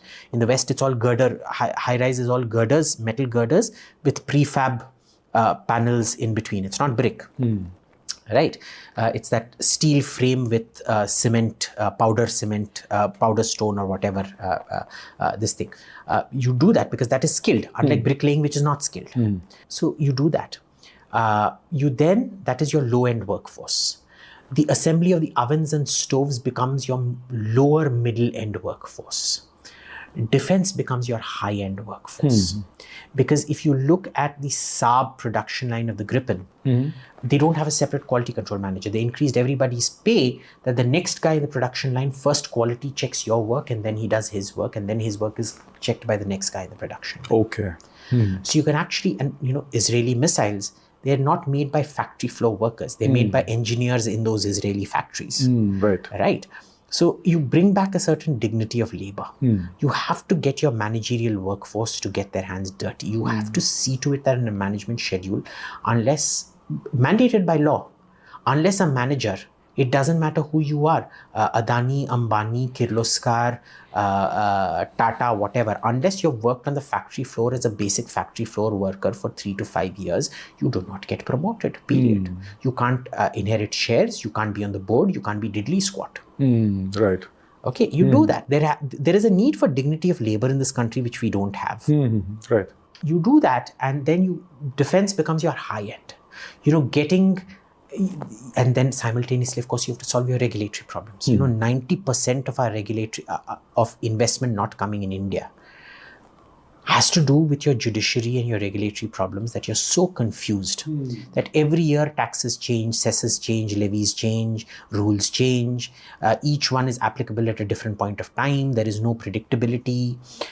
One judge will say one thing, like you saw what Chandrachud did with Zubair and what he did with that guy who was wanted by the Tamil Nadu police. With Zubair, in spite of 7 people getting killed, it was, you're a journalist. How can I stop you even from tweeting? When it comes to the Bihari guy who was talking about the Bihari, this thing in Tamil Nadu, he's like, how dare you go around doing this in a stable state like Tamil Nadu? Jail, go to jail. Okay. So, we don't have one Supreme Court. We have 14, 15 Supreme Courts because each bench is schizophrenic. It thinks differently. You can get diametrically opposite results depending on the bench. I see. There is no rule of law in this country. It's a joke. And this is the biggest worry about investors, that there is no predictability on how the courts will rule if there is an industrial dispute. Right. Yes. There is no clarity on land registry. There is no quality control. There is no assurance of contract delivery. You focus on that instead of running all these idiot schemes all around. Focus on things like that. Do police reforms. Concentrate your money where it counts. Urban development will look after a lot of other things. You focus on security and regulatory. Almost go back to an Arthashastra like minimalist approach to government, which was what we were promised. Remember? Minimal government, maximum governance. Yes. It's become the reverse. But that was the promise. Do that. There are ways. It's not easy. It's not easy. Yeah. You can do it. If you plan it very, very carefully, if you do your quality selection very, very carefully, it is possible to do it. Okay. The question is, do we have the guts to do it? Do we have a leadership that has the guts to do it? So this is a top-down thing. It has to come top-down, right? All changes are top-down. Top-down, yeah. I don't care what our audience reads in these online modules about bottoms-up peace approach and bottoms-up nation-building approach. It's all humanities-based bullshit. It has never worked. All major serious change has always been top-down. Right. What do you think of the wokeism pandemic that's sweeping the world? Why do you think the West is coming up with this thing that's destroying their own society, and now they're exporting it worldwide, including to India? They've run out of problems. So they're creating problems. So they're creating problems where none exists. This is like, basically, assume I'm your employee. You found me in a very bad state. You paid for all my medical things. But now I've gotten used to taking 4 days off a week instead. Right. Okay. So you then come and say ki, bhai Abhijit, ab to tum theek ho gaye ho. Come work 5 days a week like everybody else. Sir, I have now I've suddenly invented a psychological problem. Sir, I'm in deep depression, sir. Then you send me to a psychiatrist, all the reports come out. I still say, sir, I don't think this psychiatrist is good, sir. Okay, then you procure me antidepressants and things illegally. Let's sort it out. Oh, you abused me. I want a $5 million settlement. Yes. This is what is happening out there, but this is classic left. Yes, it is. They create divisions where none exist. Yes. They create social fissures where none exist. Because what they do is they prey on the weak. They are the worst kind of parasites. They will create a victim where no victim exists. They will make you feel like a piece of shit so that you join them. Yes.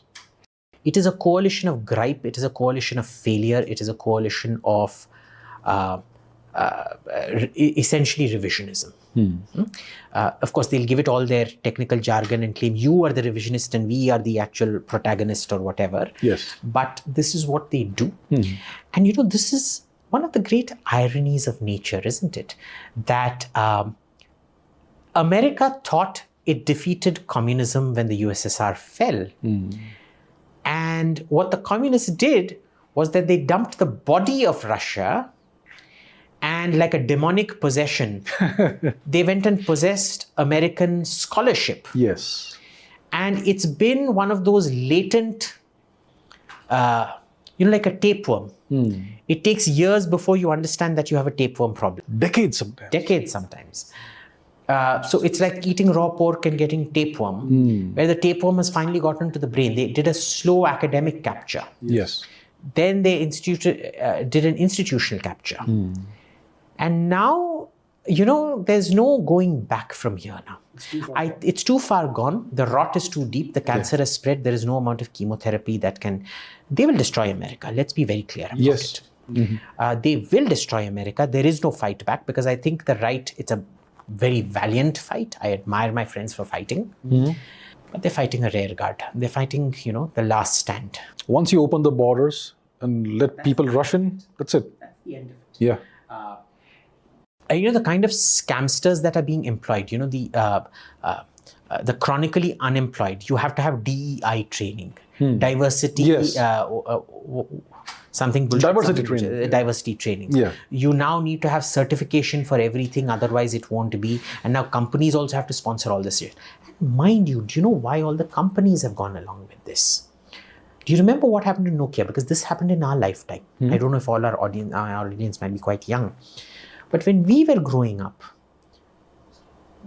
I still remember when I first saw a Nokia phone and I was like, oh my God. Yes. And it was like a big phone, remember? They were like this big and they were quite heavy. They used to weigh 1.1 kilos or 1.2 kilos or something like that. And you used to look like an idiot. I mean, those days you used to look like very cool, because those in those days it used to cost 1.2 lakhs. I think the entry level model was 80,000 rupees and things like that. Used to go around talking on it. They became smaller, better.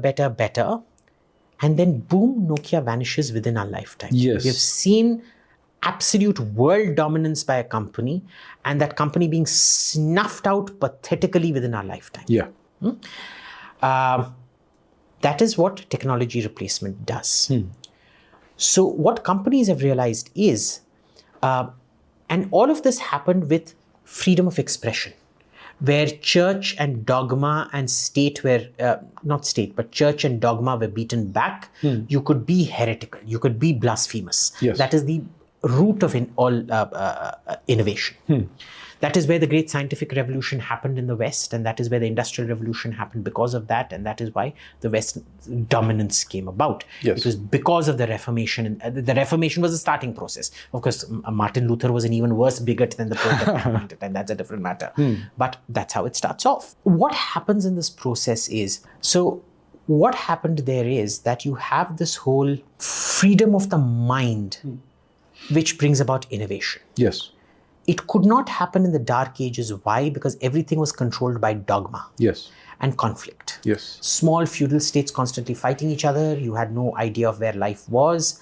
And mostly you had a overweening church that would burn you alive for heresy or witch hunts or whatever crap. Yes. They are bringing in that thought policing again. Hate speech is the first attempts at thought policing, taking you back to the 7th century, the 8th century, the 9th century, the 10th century. Because when you're terrorized, you can't innovate. Yes. And so the companies that are dominant today will always remain dominant, because the general rate of innovation will come down. It is also a fantastic management tool, because your team will not be able to innovate and replace you. They will constantly be looking to suck up to you, because you never know when you will get accused of Me Too or She Too or whatever nonsense, or a thought crime, or a racial thought crime, or gender thought crime. So you are so scared. You just want to get to work, you want to do your work, and you want to get out of work. So it's fantastic for F-grade managements who don't want to see boardroom coups. It is fantastic for corporations as a whole and their shareholders to to slow down the rate of innovation so that they don't become obsolete and don't face a Nokia-like situation. If you technically look at it, it's a fantastic tool of social control. Yes. The problem is, in the process of social control, you have lost America. Yeah. And everything that made America great. Best of luck to you. And now they're exporting it worldwide. I mean, we are seeing the first beginnings of this in India as well now, right? It's never going to come into India. Okay. You've got some trash who do this kind of crap. Have you seen them get any traction? Not yet, not thus far. But we are seeing these. It won't, because these are first world problems. We have enough real problems to have these to go on to these imagined problems. Once we reach about $40,000 per capita, then I see a great danger of this bullshit coming here. But remember, all of this crap actually started in France. It was called the Soixante whatever. It was people like, who was it? André Gide or Foucault. Who's a dirty child molesting piece of shit. Totally. A sick, dirty fellow who should have been castrated and guillotined. But France is very smart. When they find these 66 pedophiles, all of whom are thought leaders, they export them to America. Yes.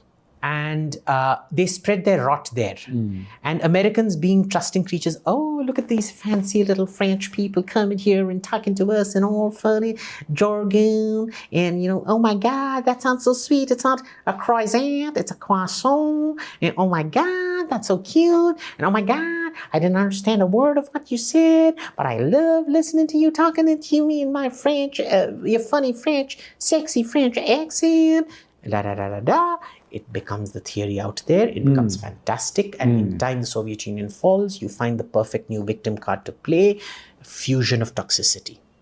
To this day, the one country that it has not touched in the developed world is France. Yes, right. Because the French are very clear about their first principles. France is the only country where the left accuses the right of not being secular enough.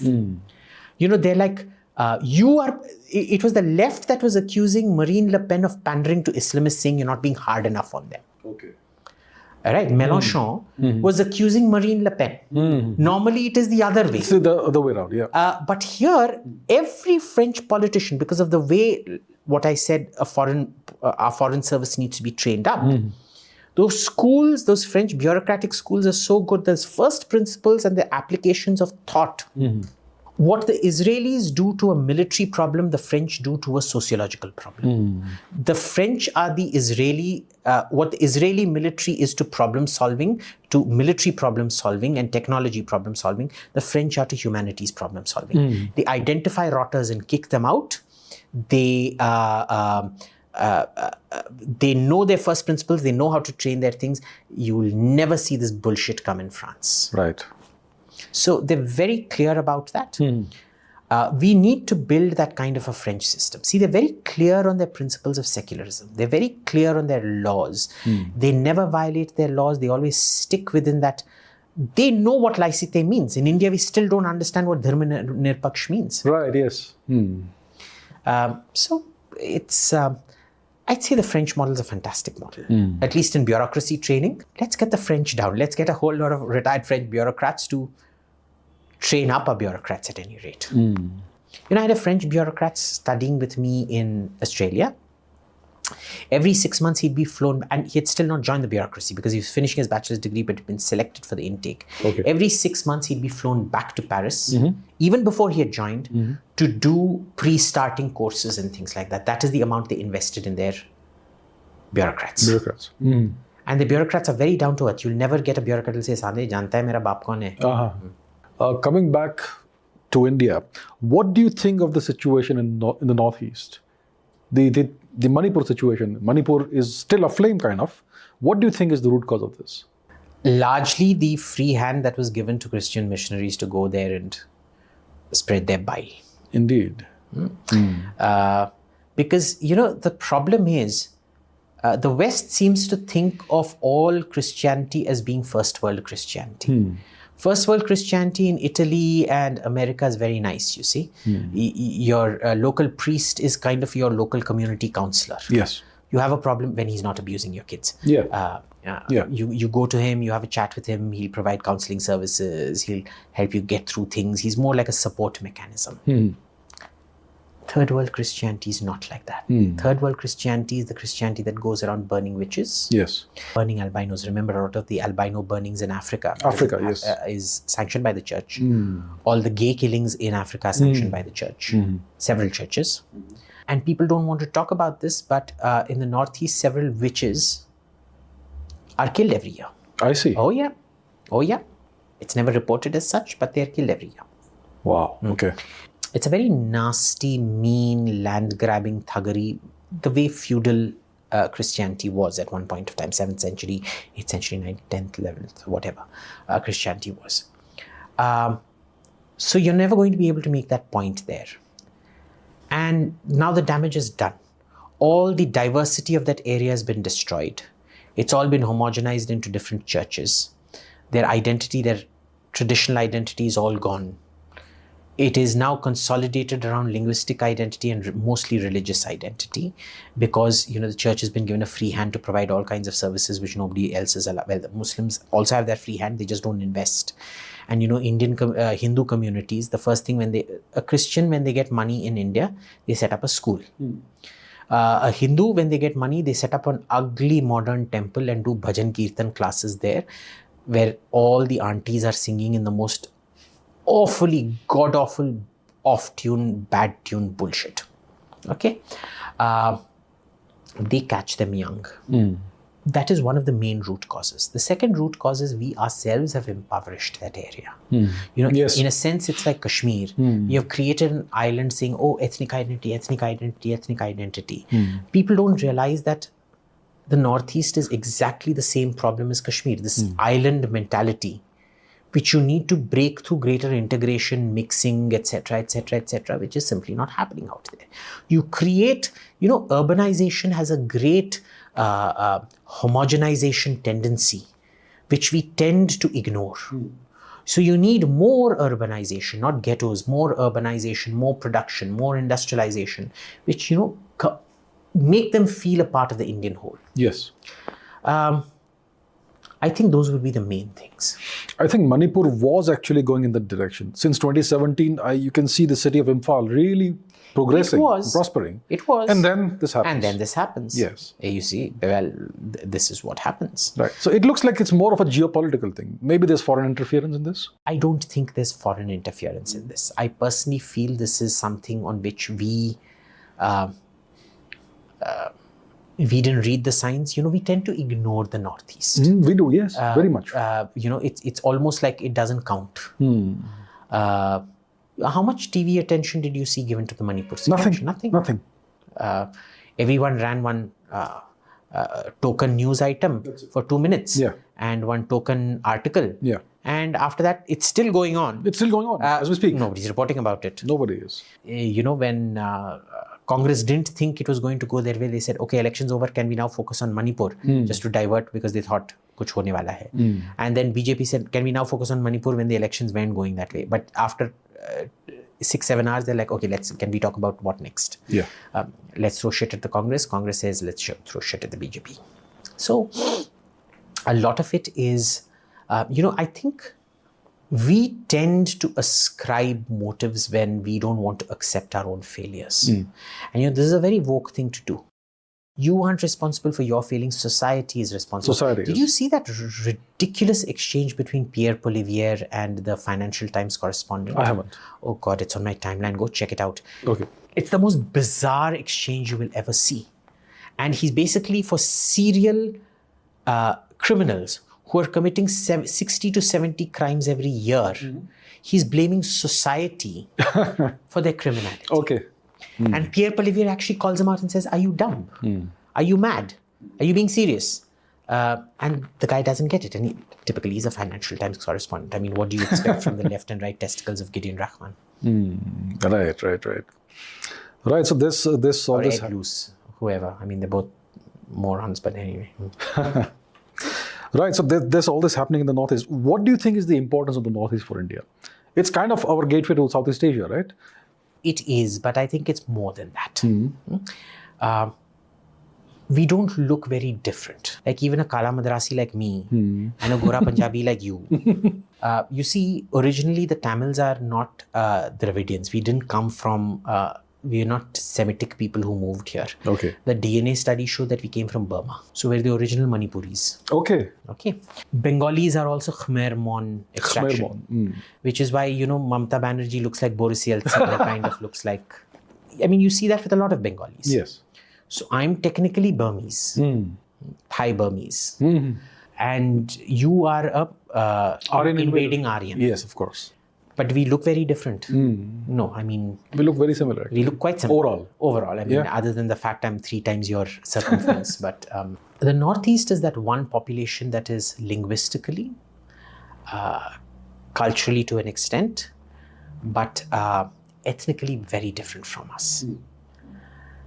It is crucial to the idea of a multi-ethnic, multi-Indo-cultural Hindu civilizational state. Not India, a Hindu civilizational state, which for me is what India should be. And that is its importance. It's a very theological, not in the religious sense, but in the the theology of the idea of India, if you want. Such a terrible term. The idea of Pakistan just ruined it for everybody, hasn't it?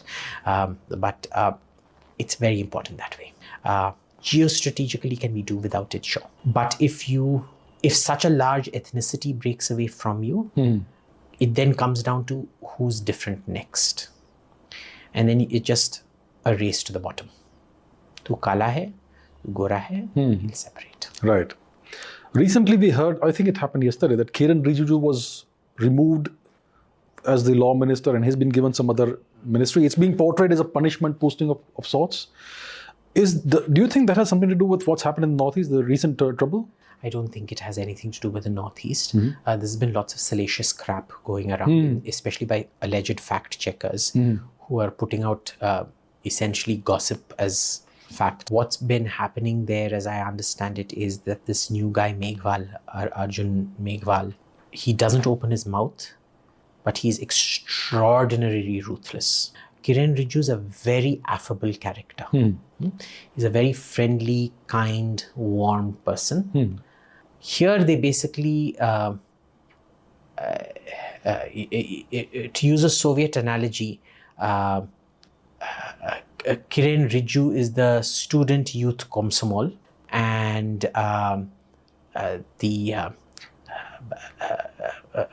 Meghwal is the Schmerzspionum division of the KGB. Okay.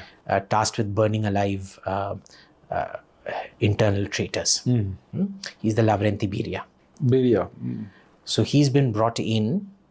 It's actually a sign of hardening of attitudes towards the judiciary, not a softening of attitudes. Okay. It's also a sign that there's going to be no more talk, there's going to be action. He's ruthless, he's a go-getter. He's fine, he has very old-fashioned views on gay people and all of that. But he's very cold and calculated, and he's the sort of ninja assassin. Now, I get this question all the time. How do you learn geopolitics? So how did you learn geopolitics? I still haven't learned. It's a constant process. Yeah, right? but you are clearly an expert. So does it have to do with studying history?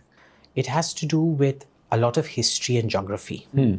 The 2 exams that my parents never used to insist I study for were history and geography. I see. अच्छा, कल history है, आज cartoon देख लो.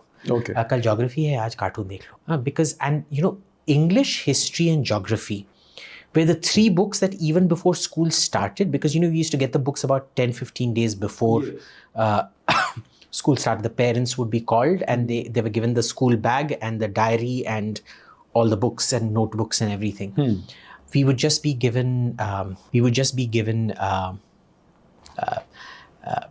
the books, and I would finish the history, geography and English books before semester even started in those 15 days. You have to be voracious with history. And, I realized, my history teacher's biggest complaint used to be, my geography teachers never had an issue with me. My history teacher's biggest complaint used to be, Abhijit, please don't tell me more than what I've taught you. Okay. Just write what the question says. Right. I know you know it, but why are you writing all this extra stuff?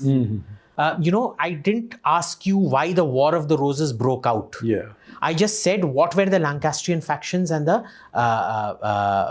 Tudor, what was it? It was Lancaster and the White Rose of something and the Red Rose. Anyway, whatever. And the Tudor Rose was the combination of the white and the red. But anyway, just answer that damn question. Don't give me a long analysis of causes and this and that and blah, blah, blah. Just do this. So it used to be passionate.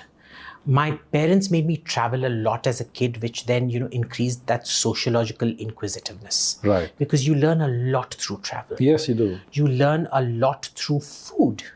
Yes. You learn a lot through just being a kid and interacting with normal people, not from 5-star hotel to 5-star hotel. Yes. And then what happened was, because my dad was in the defense ministry, he used to keep bringing back, I had a great fascination for planes and ships and machinery. And, in those days, Delhi, there's a town called Bijwasan. We were talking about this, remember? Yes. Next to Delhi airport, which was this very scary Gunda town. It was it was highwaymen central. But before that, there's this abandoned hotel now called the Centaur out there, which was the Air India hotel. Okay. We used to go somewhere near there and watch landings. Wow. And I learned to identify aircraft engines, because in those days there used to be a lot more aircraft. There used to be McDonnell Douglas. Yes, DC-10s. DC-10s. There used to be, a Lockheed TriStar. There were all kinds of aircraft coming to Delhi in those days. And there was greater engine variety. There was greater aircraft variety. It used to identify the shapes and things like that. And then when it was in the defense ministry, he started getting back all these defense magazines, which I was like, oh, technology. Oh my God, this goes boom, that goes boom. It took a long time. Of course. And I still think I was a siloized guy when I finished my master's in this thing inside my PhD and everything. Where my history and geography fed into all of this was when I joined ORF. Because my boss there, Sameer Saran, he told me that, Abhijit, I know I've hired you for defense, but for the first year, you're not going to do defense. I didn't hire you actually for defense. You basically know a lot of shit other than defense, which you have not categorized in your mind and you're not using it properly.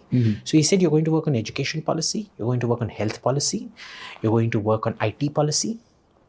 And I was like, MC, BC, ye kya, what have I come to? I've given up a perfectly good job to come, and this piece of shit, he's doing this, that, whatever to me. I was cursing him every day. I was coming home and crying, and Sameer Saran Marja, I would do 100 pujas to Kali to see to it that Sameer Saran dropped dead the next day or whatever.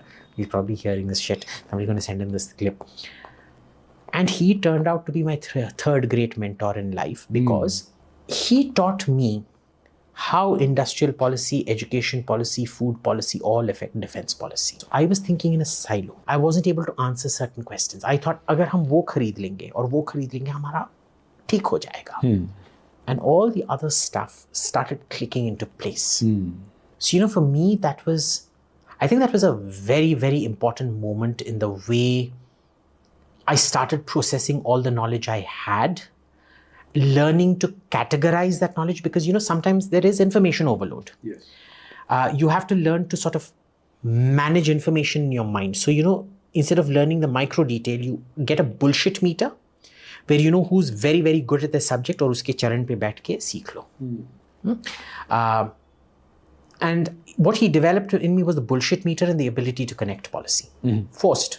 Lots of tantrum throwing and crying and huge fights we'd have in the ORF third floor. Okay. I'd throw things at him and he would throw things at me and call me names, and I'd call him names, and he'd screech in front of everybody. It's good to have a boss who will tolerate that. See, it's a fantastic boss. I think I've been blessed, even my current boss. I've yelled at him in front of the entire office and he's gone ballistic at me. I've always been blessed with really crazy, kooky, lovely bosses and mentors who have never punished me for being a problem child. They've always said, हाँ ये थोड़ा mental case है, but इसको हम fix कर सकते हैं. और they've always value added to me. So they're my gurus in that sense. And I still screw around with them and call them names and things right to their face.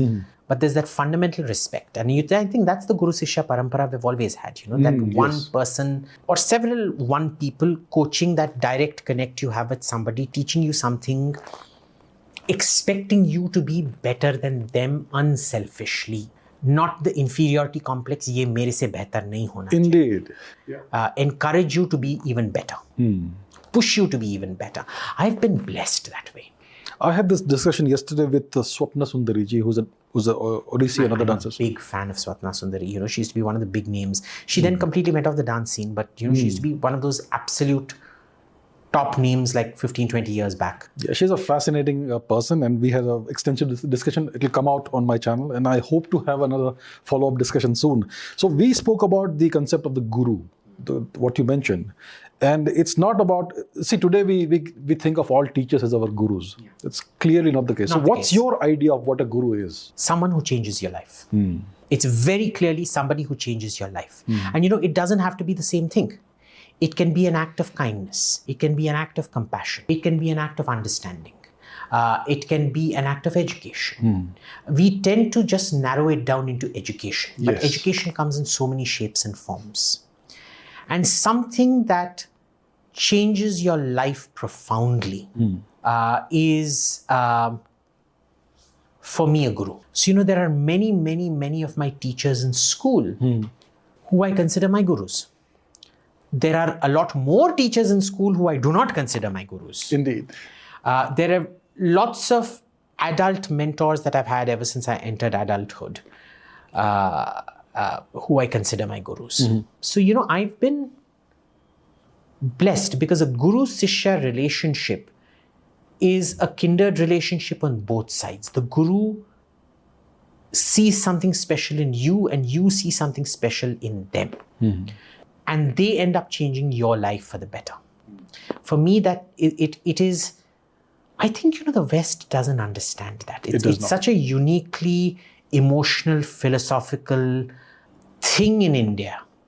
I think we accept it and we respect it a lot more in this country because we have that theological framework. Whereas in the West, I've seen it happen, but they don't connect at that sort of spiritual level that a Guru Sishya does in India.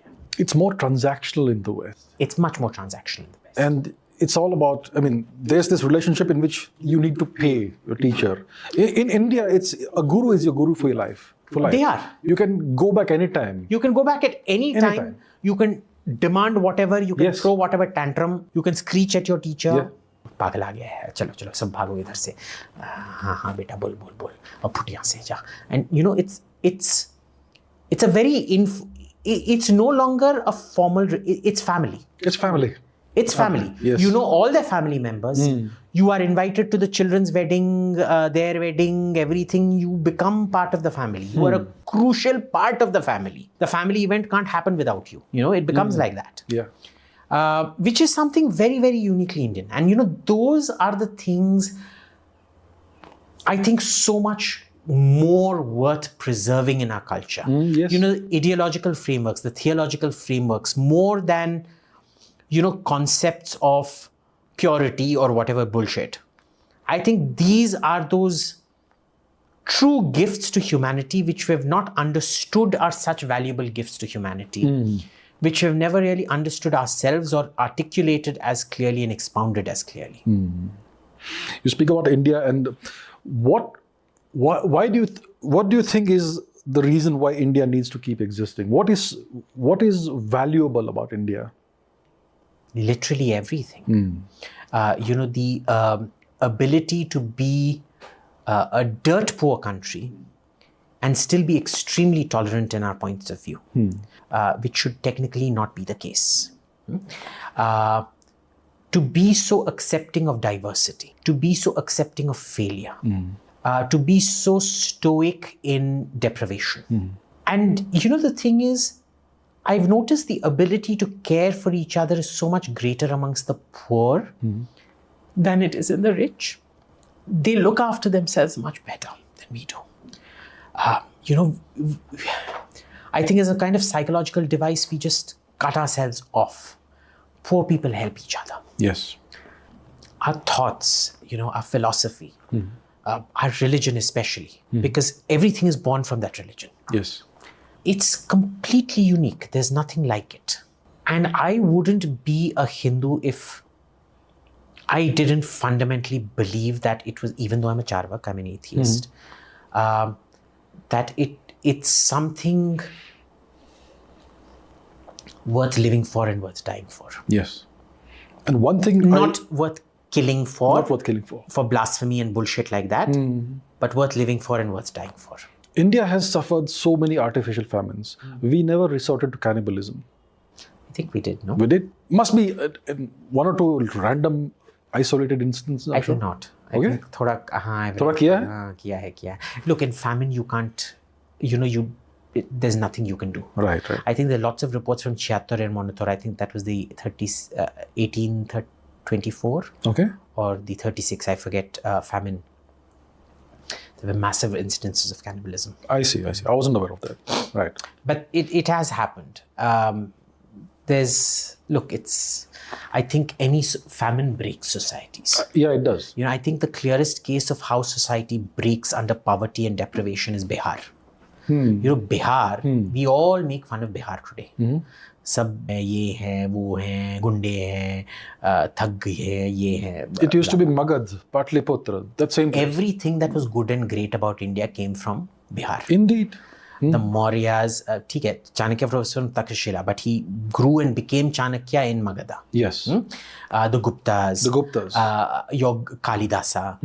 All your philosophy, or not all, but most of your philosophy, most of your empires, the notion of India. Yes. The crucible of the formation of Hinduism. The crucible of Buddhism. Yes. A lot of it happens in Bihar. Yes. And it is the absolute epicenter of the 1857 revolt. It is, yes. Because that is where the feeling of nationhood was the strongest. Because they gave the idea of India to India. Bihar is the mother from which ideologically, I may be Burmese and you may be Ukrainian, but ideologically, we are all the children of Bihar. Yes.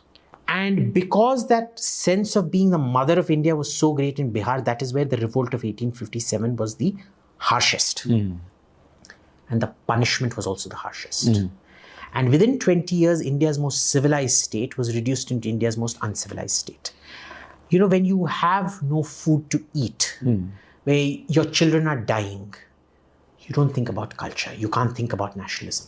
Where mothers are rubbing opium onto their breasts to feed the child so that it keeps quiet. That is the kind of deprivation you're looking at.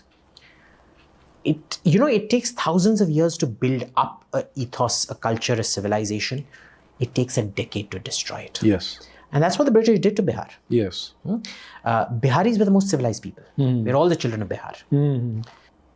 Does that mean I'll get some of my Bihari friends home right now? No, thank you. But this is what happens. So, famines are like that. Yes. They will destroy the fabric of society. Yes. So, you can't judge people by what happens in extreme situations like that. Yes. I think it's more normal situations of deprivation where we don't go berserk on blasphemy and crap like that. Okay, my final question for you for today is, what advice would you give to young people? Just general advice. Do what I say, don't do what I do. But follow your dreams, The basic thing is, if mommy is telling you, tujhe engineer banna hai ya doctor banna hai, nahi to fir tu ullu ka patta hai. Boss, just do your own thing. Because if you're passionate about something, you'll always find your way. But always ensure that you do your research and find that it actually has life opportunities. It's not like becoming an actor.